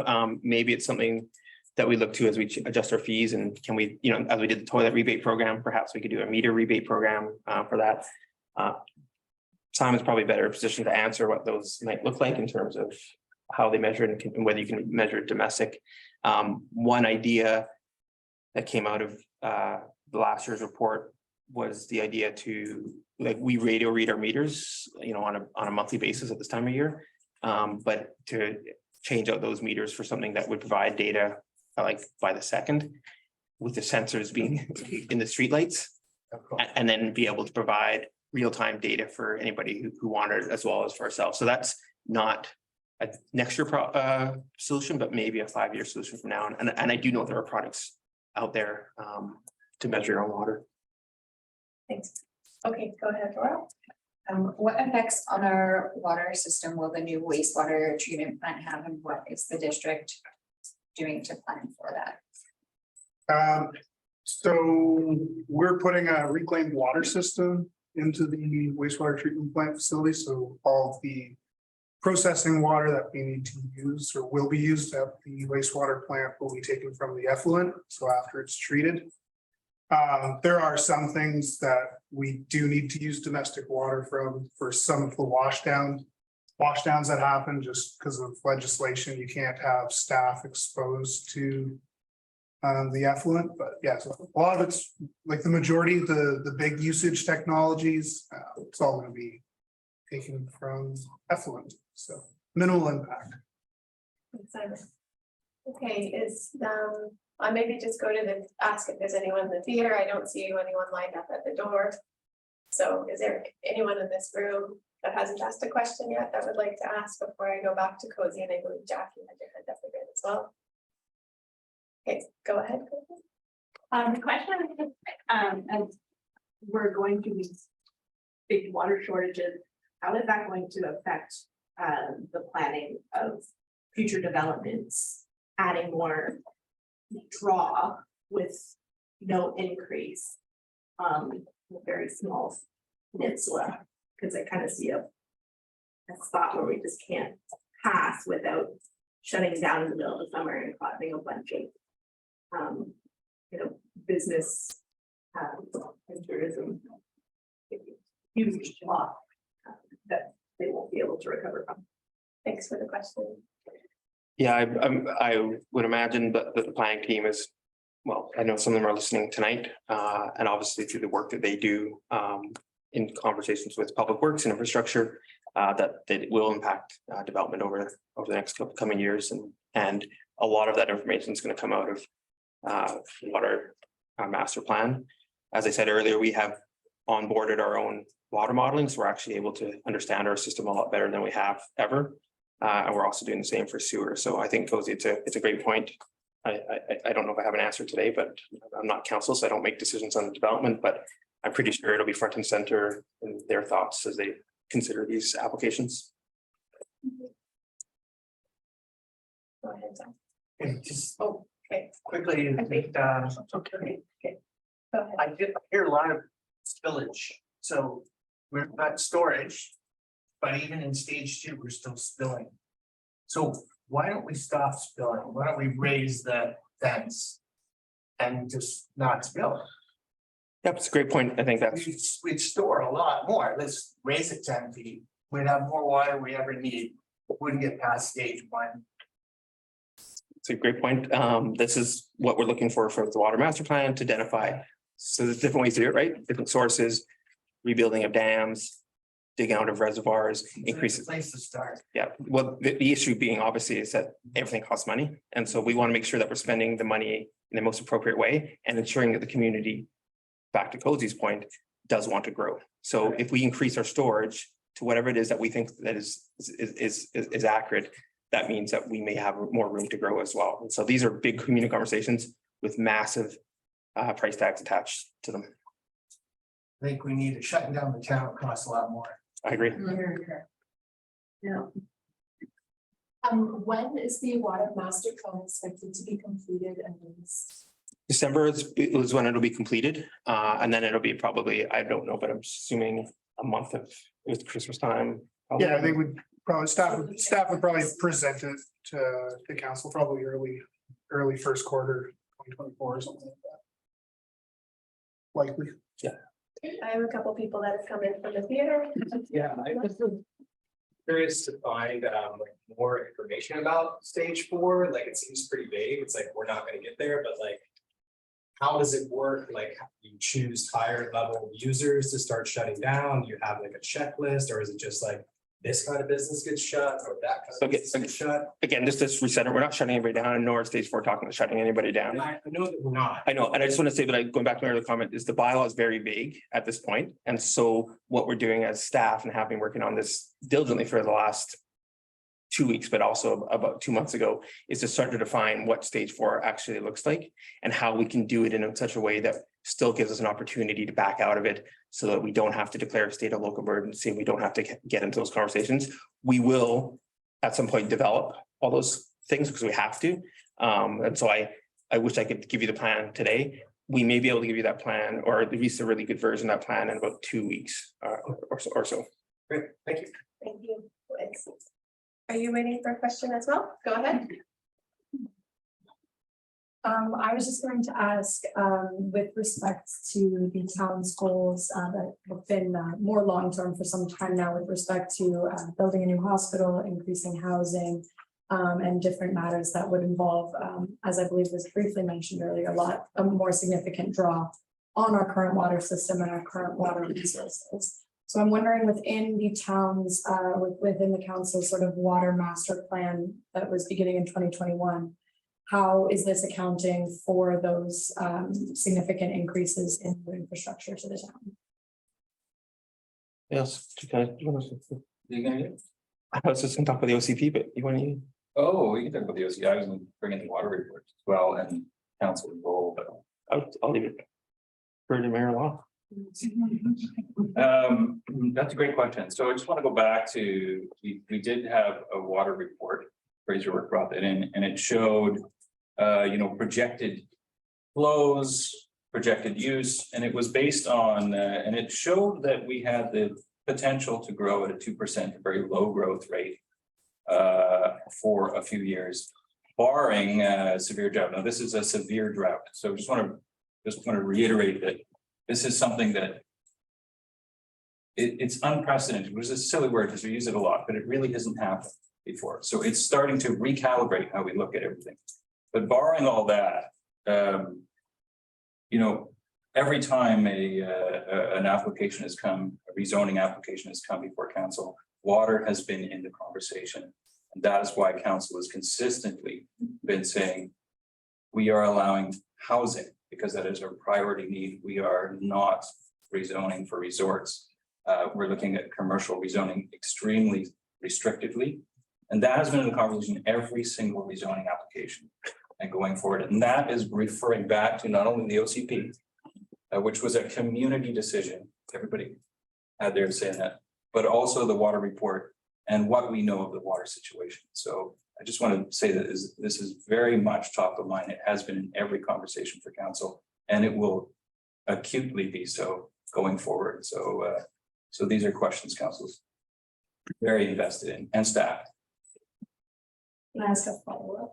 Yeah. Have any housing sort of projects been denied on the basis that they wouldn't be able to be supported by the current infrastructure within the town for water and the and in terms of you're mentioning this sort of 2% gradual increase, if we were to say have a level of housing was met the need of the community, which is it currently isn't, if we had that level of housing, would our current water supply be able to fuel or be able to supply those houses without putting us into another water shortage situation?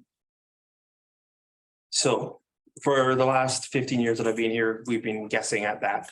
There hasn't been data there. And in the last OCP, we went a little bit more conservative than we have in the past, where we tagged at 2%, put a specific number in for housing that we thought at that time would match up.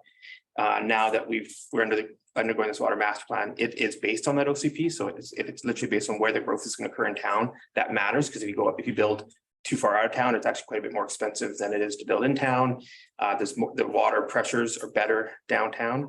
And the master plan is going to be able to tell us that. It's going to tell us if we have any room. We obviously don't have any room in a drought year, but it's a question of how this affects our future planning. Does this become regular? Is this a once every 20-year problem? Is this a once every 100-year problem? So the water master plan should be able to answer your question. I hate to keep saying that, but we've been following this process slowly over the last 3 or 4 years, and I think we're almost there. Can you provide some more information about the fog and cloud water catch systems? Magic.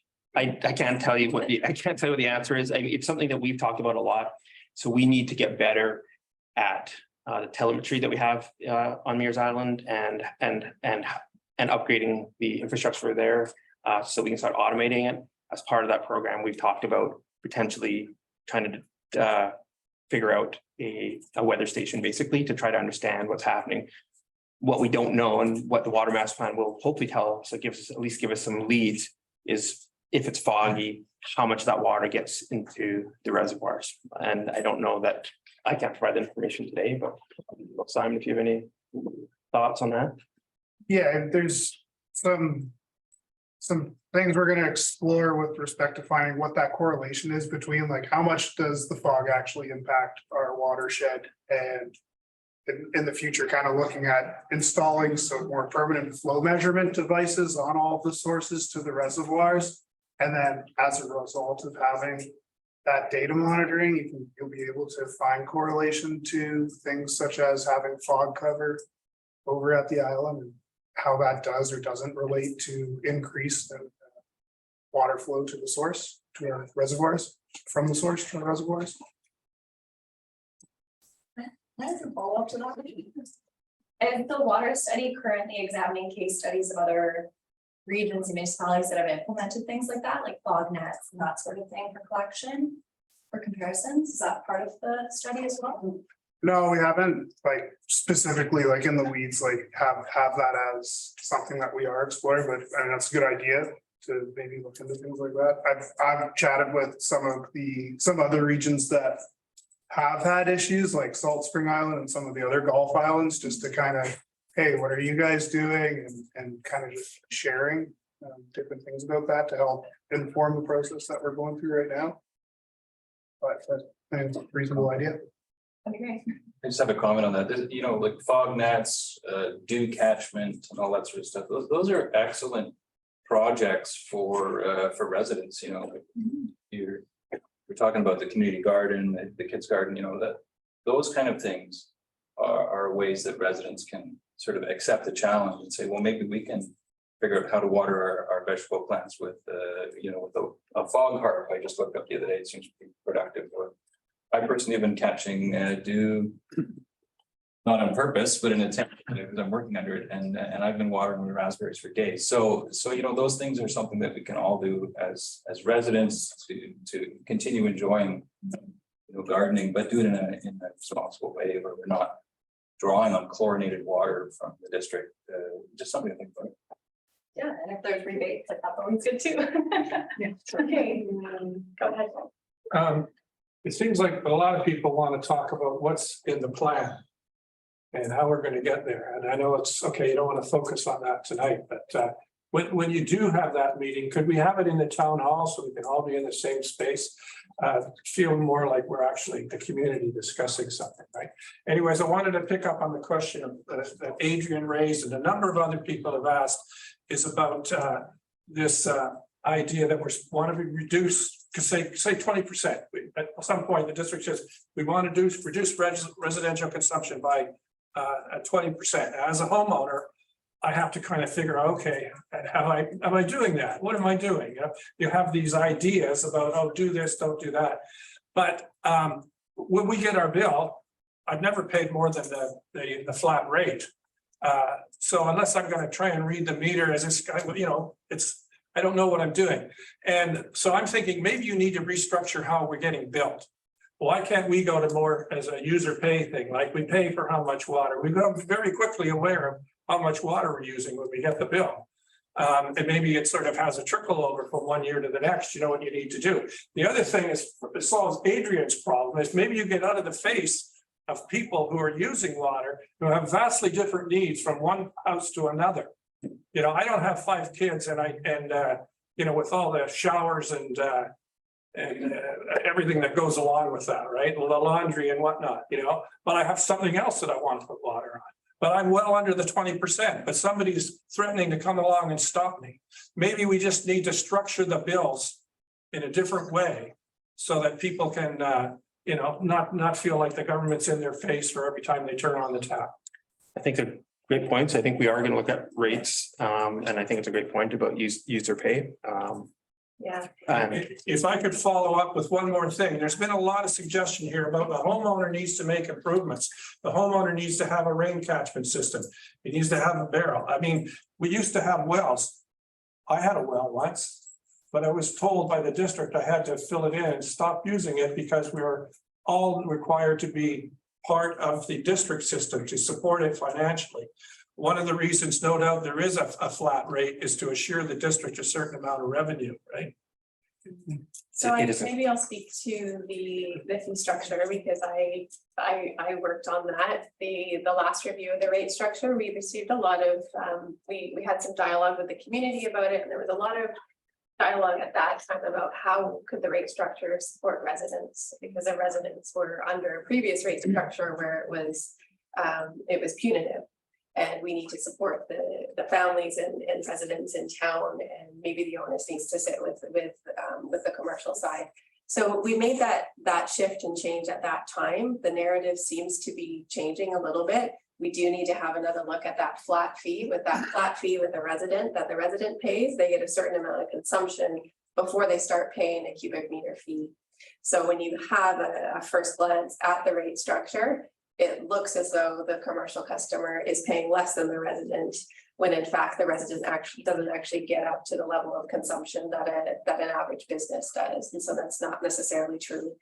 So we will be looking at that. We'll be looking at the flat fee. We'll be engaging with the community, and we'd like to hear more from the community about what our priorities should be under this next rate review. So your points will be taken back and incorporated into that process. Thank you. Thank you for that.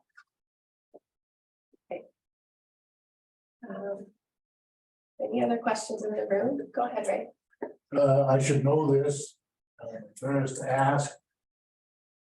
How many storage tanks or reservoirs on this side of the peninsula do we have? Their location and their volumes, each volume. I'm trying to do it from memory, or I'm gonna ask Simon to pull it up. It's actually on my slide. I'm gonna try to do it from memory. Okay. Oh, this is tough. 12,000. The 12,000 total on the side. I'm just gonna get the exact. Okay, you get the exact numbers. There's basically 4 in 3 locations. So there's Bars Mountain, which has 2, the old one and the new one. Yeah. There's Dump that has 1, and then the large one, I think it's 1 million gallons, I believe. Anyways, about 5,000. Anyways, someone can tell me at Dump. And that's the one that did actually plans for a second, 2 more cells there. That's going back a long time. So there's 4 in 3 locations. Simon has the numbers in front of him. Yeah, so the one in town, which is at Bars, which is comprised of a larger newer reservoir and then an older one, which likely look at replacing at some point in the future. That's got 1,500 cubic meters, so around 2 million liters, or And then DL 117, which is back at the back of Industrial Way, just where you're going into the Tonquin connector up on the hill there.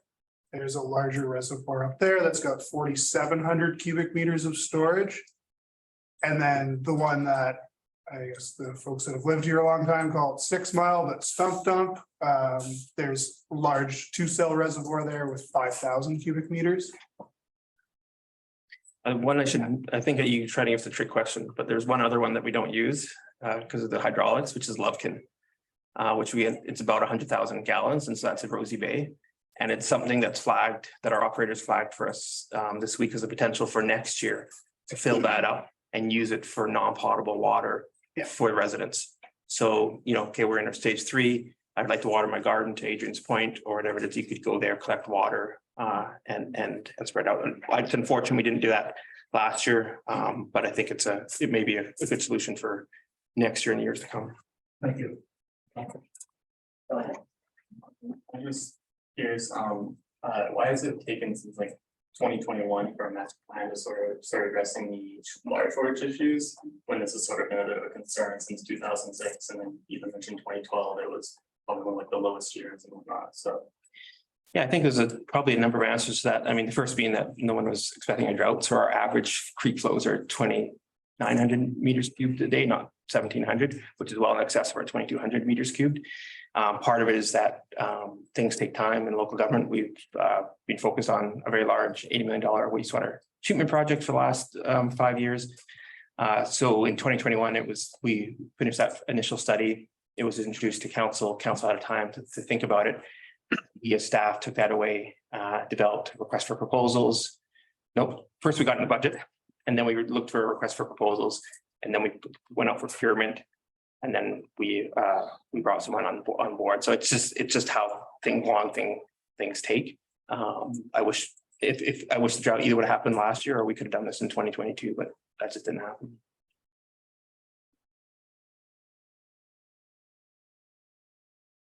Go ahead. Hi, it could have been addressed already, but in the theater, you cut in and out and it was a little hard to hear. But were you saying about the watering of food? Was that in a 206 bylaw? 2016. Or 2016, okay. So is that something that can be changed? Like the wave is to become self-sufficient and reducing your carbon footprint, et cetera. So a lot of us are growing our own, small plots. So like if I don't shower for a week and don't flush the toilet, can I water my garden?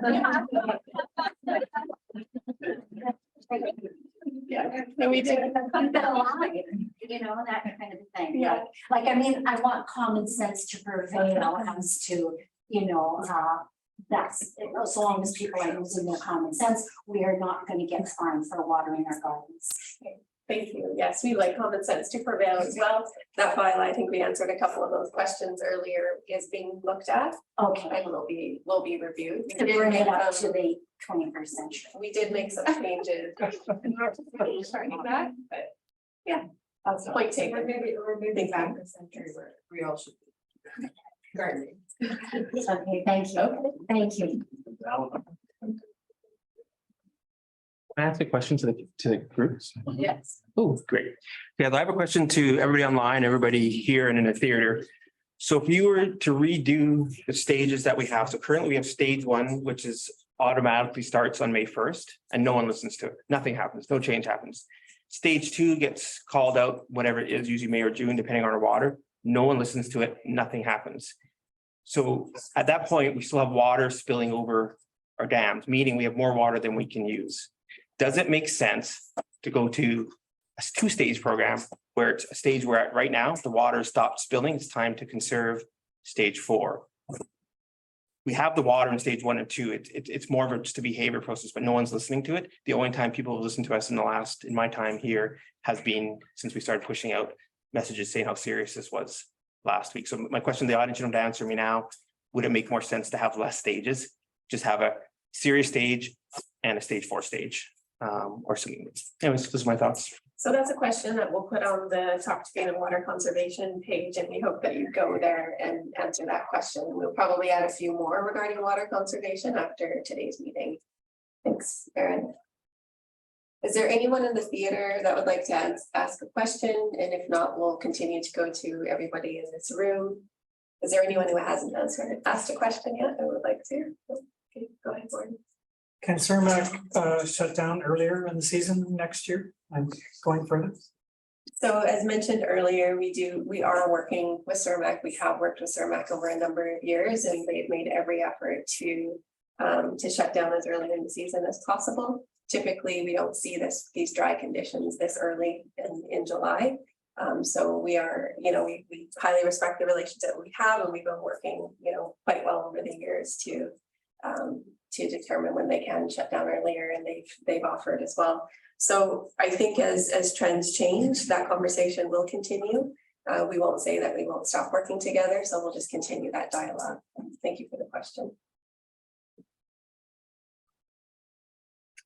I was wondering if there's any clarity about protections or something that would sort of be released if it got to a state of local emergency and everyone was suffering like devastating revenue loss, like, I don't know, $29.4 million in 17 days. For example, is there any benefits to that? I mean, the ambiguity and the in-between of like something just being a recommendation and there not ever being any help, no business interruption insurance available, nothing like that kind of unzips without that. Does that have any benefit, or does it just stop people from coming here and us not have any help on the revenue end? Not very clear, sorry. I'm not sure I understand the question, or maybe. I think it's talking about like if there compensation for businesses if we were to shut down under state. From the municipality. Or anywhere. Yeah, does it change anything for us? Does the status matter? Once you get into a state of local emergency, does your insurance answer that loss? Does anyone answer, or does it do anything at all except for really just stop people from coming here? Thank you. Put us on the, okay, I missed the local state of emergency part at the beginning. So I mean, insurance policy to insurance policy, that will differ. So I can't speak to individual insurance policies. Mayor Law, you did want to make a comment. No, go ahead.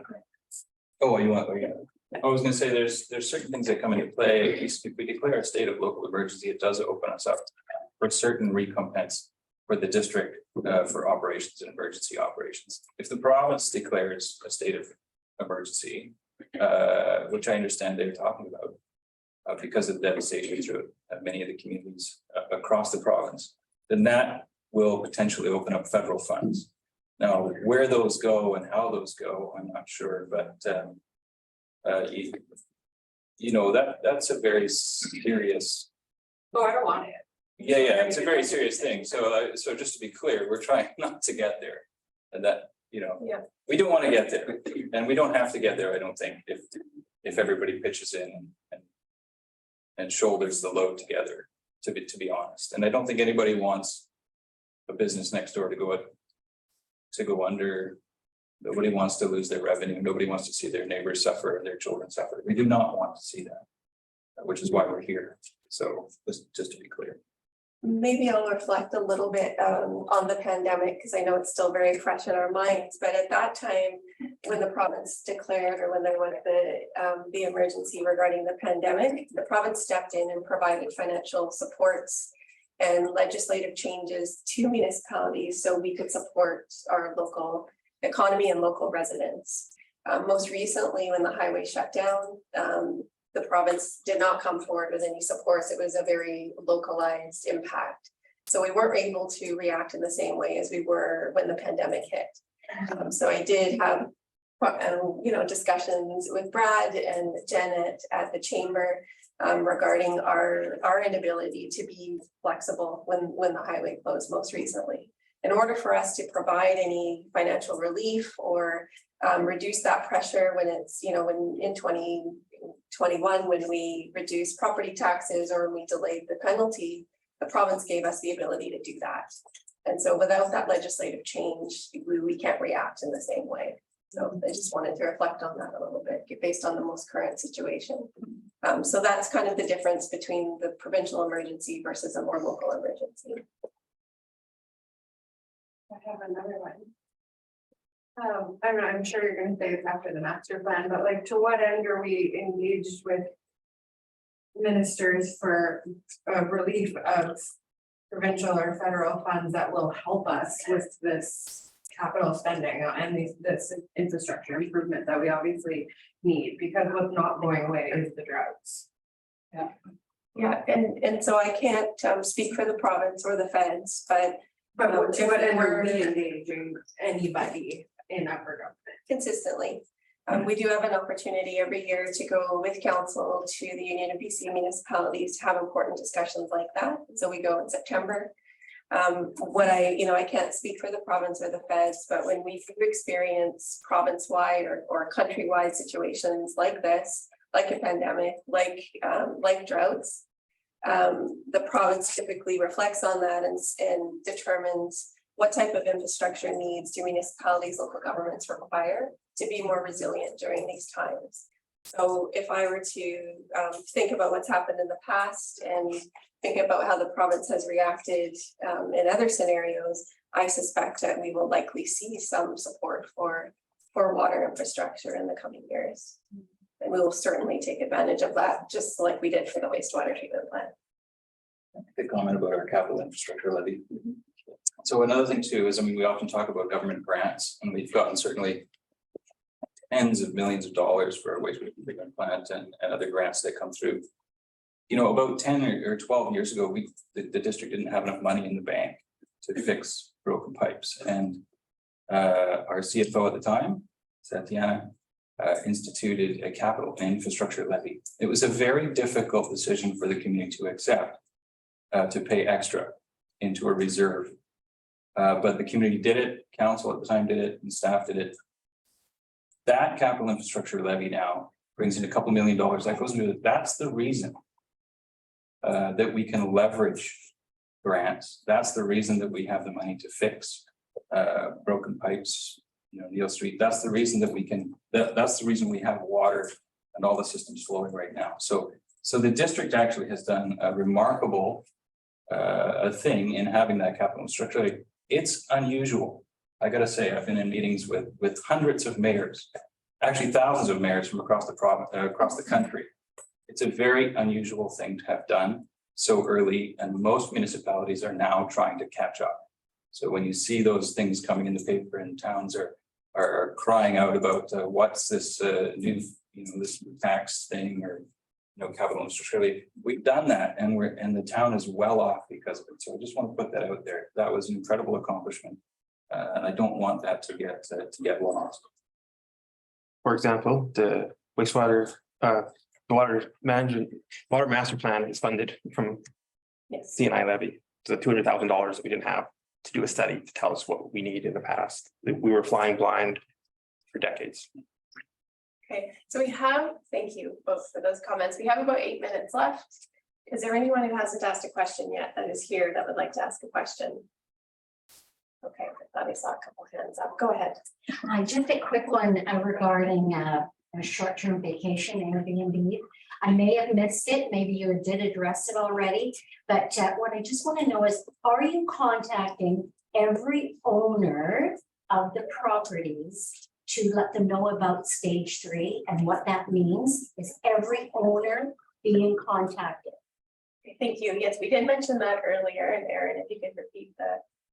We'll be going door to door in the coming days to every home that's there. And I know not everybody lives here. And I know that we're working with our business licensing team to get the emails or the contact information for the people who aren't in, don't work with State Tofino or one of the local groups. So that's the process that's underway. Okay, so you're going door to door We will go door this week, and leaving pamphlets and Exactly. putting up posters and things like that? leaving pamphlets. Pamphlets. Yeah. Because I know that a lot of places, the people don't live there, they have a renter and nobody's really showing any stewardship, and people are showering outside and all that kind of stuff. So I just want to know if that's really being a real top of the list priority. It is, yes, thank you. Thank you, go ahead. I was getting right where it wants the end, or even tweak that a little bit. If almost instead of a pamphlet, a laminated one pager, we're putting them all around the businesses. that works, but the pamphlets in the garbage. It might do the job for them because the owners won't be there. One tenant will throw it away, the next one comes. Thank you. And so what we have done is we printed some of the documents that we have on our website right now. You can download them, you can print them at home, you can laminate them, you can place them anywhere, and we're encouraging those that do have short-term rentals to do that at home. And so some of them are available here, but if you don't see them here, or if there aren't enough here, please download them from our website. And so Amanda, did you say that you were working with the vacation rental companies too, like, or Aaron, State Tofino and all the, like the other property management? So through the Chamber of Commerce and so started State Tofino's owner is on the chamber board, so that's an easy one for at that meeting. So those are the ones we know we can reach, and then trying to find that gap with the people that we don't know. Yeah, because I guess that's the kind of the question, right? Is not everybody is if there is a Tofino / chamber member. Yeah, so we do have available to us the business licensing list, and so Aaron mentioned a few moments ago that we are accessing that list to try and reach out to those that we may not get face to face or door to door. So we're doing the best we can to reach out.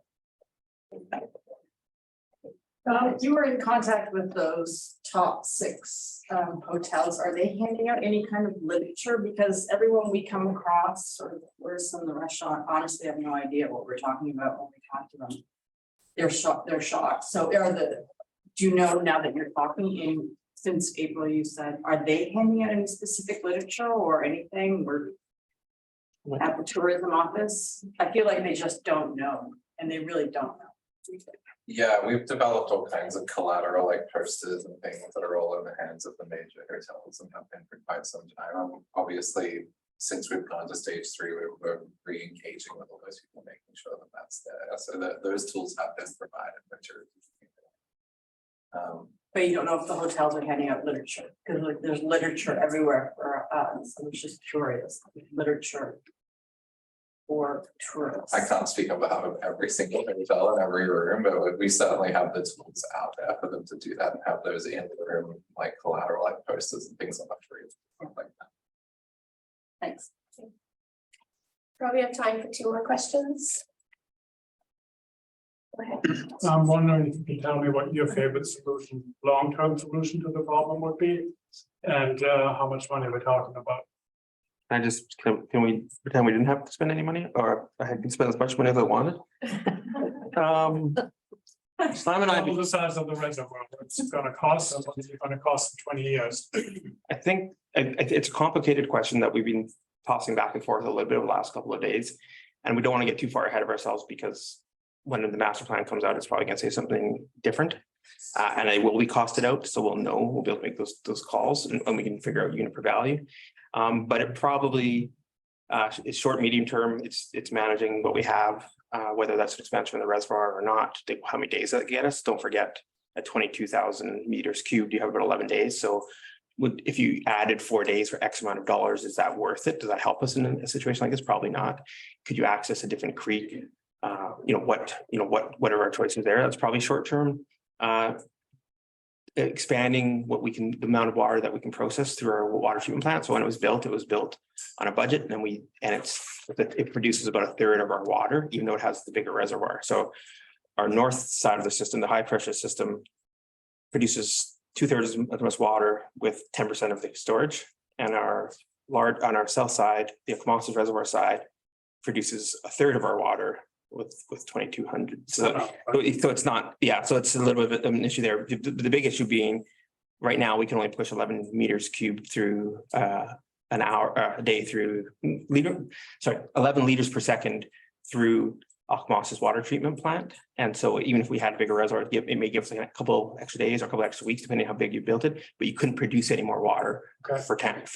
So we need to upgrade the entire system. I think it's kind of a question of where do you start, and I think there's other conversations we had. We have an issue at our Bay Street pump station where we're only treating with one form of treatment, and the province has asked us to use 2 forms of treatment. It's regulation. We have some potential funding that we may be able to use for that in the next year. But the question is, do we put a $2 million project in a building that's 50 years old and might fall in on itself? And so there's these kind of questions too about, even though we need some things, if there's some longer term thinking about where some of our infrastructure is located and how we're gonna move it, which is well beyond, my brain. I know Simon's been thinking a lot about it and our engineers as well. I don't know, Simon, if you wanted to add it. Yeah, I mean, worst case scenario, double the supply of water for the town. It's not gonna get better in the next 20 years, is it? yeah, I mean, I'm kind of switching my brain from the town sanitary system and kind of focusing a little bit more on this now. I think there's, and we're drop that famous water master plan process that we're going through. There are opportunities to optimize how we manage the source water that we have. There's different things that I've kind of been brainstorming and looking at just from past experience with, using valves to control, so you're not spilling from one source and then depleting another source. So you're optimizing where you're pulling the water from. Those are some. But are you optimizing for cost in this case? I want to have a. You're optimizing from like utilizing the resource that you have, so you're not wasting what you have at that time, right? And then another, because there's three different sources. I'm gonna try not to go too far into the weeds on it, but there's three different sources on the call it the Bay Street pumping station side. And some of those sources we suck down, like we drop that down really low right now. And then other sources we're overflowing. Well, there's mechanisms that you can put into place, so the system's not favoring one or another, right? So that's one kind of, call that a low hanging fruit thing that we can look at. And then also with the existing reservoirs that we have over there already, I mean, those were installed like 50 years ago or something. I mean, there's maintenance that could be done on that, and then also potential expansion of those as well. So there's things you can do like dredging out of it. So you're cleaning some of the sediment that's developing and building up the invert of those reservoirs. And that'll naturally just increase your capacity in your storage. And then someone else had mentioned about maybe building up dams and spillways and things like that. I mean, these are all options we're looking at right now. I'm relatively new to town, but I'll stop. I'm getting concerned now. That's okay. I feel like this is a much larger conversation for a second. I just want a price tag. Yeah, we do Too too. much. We do too. So what? I did promise. We have.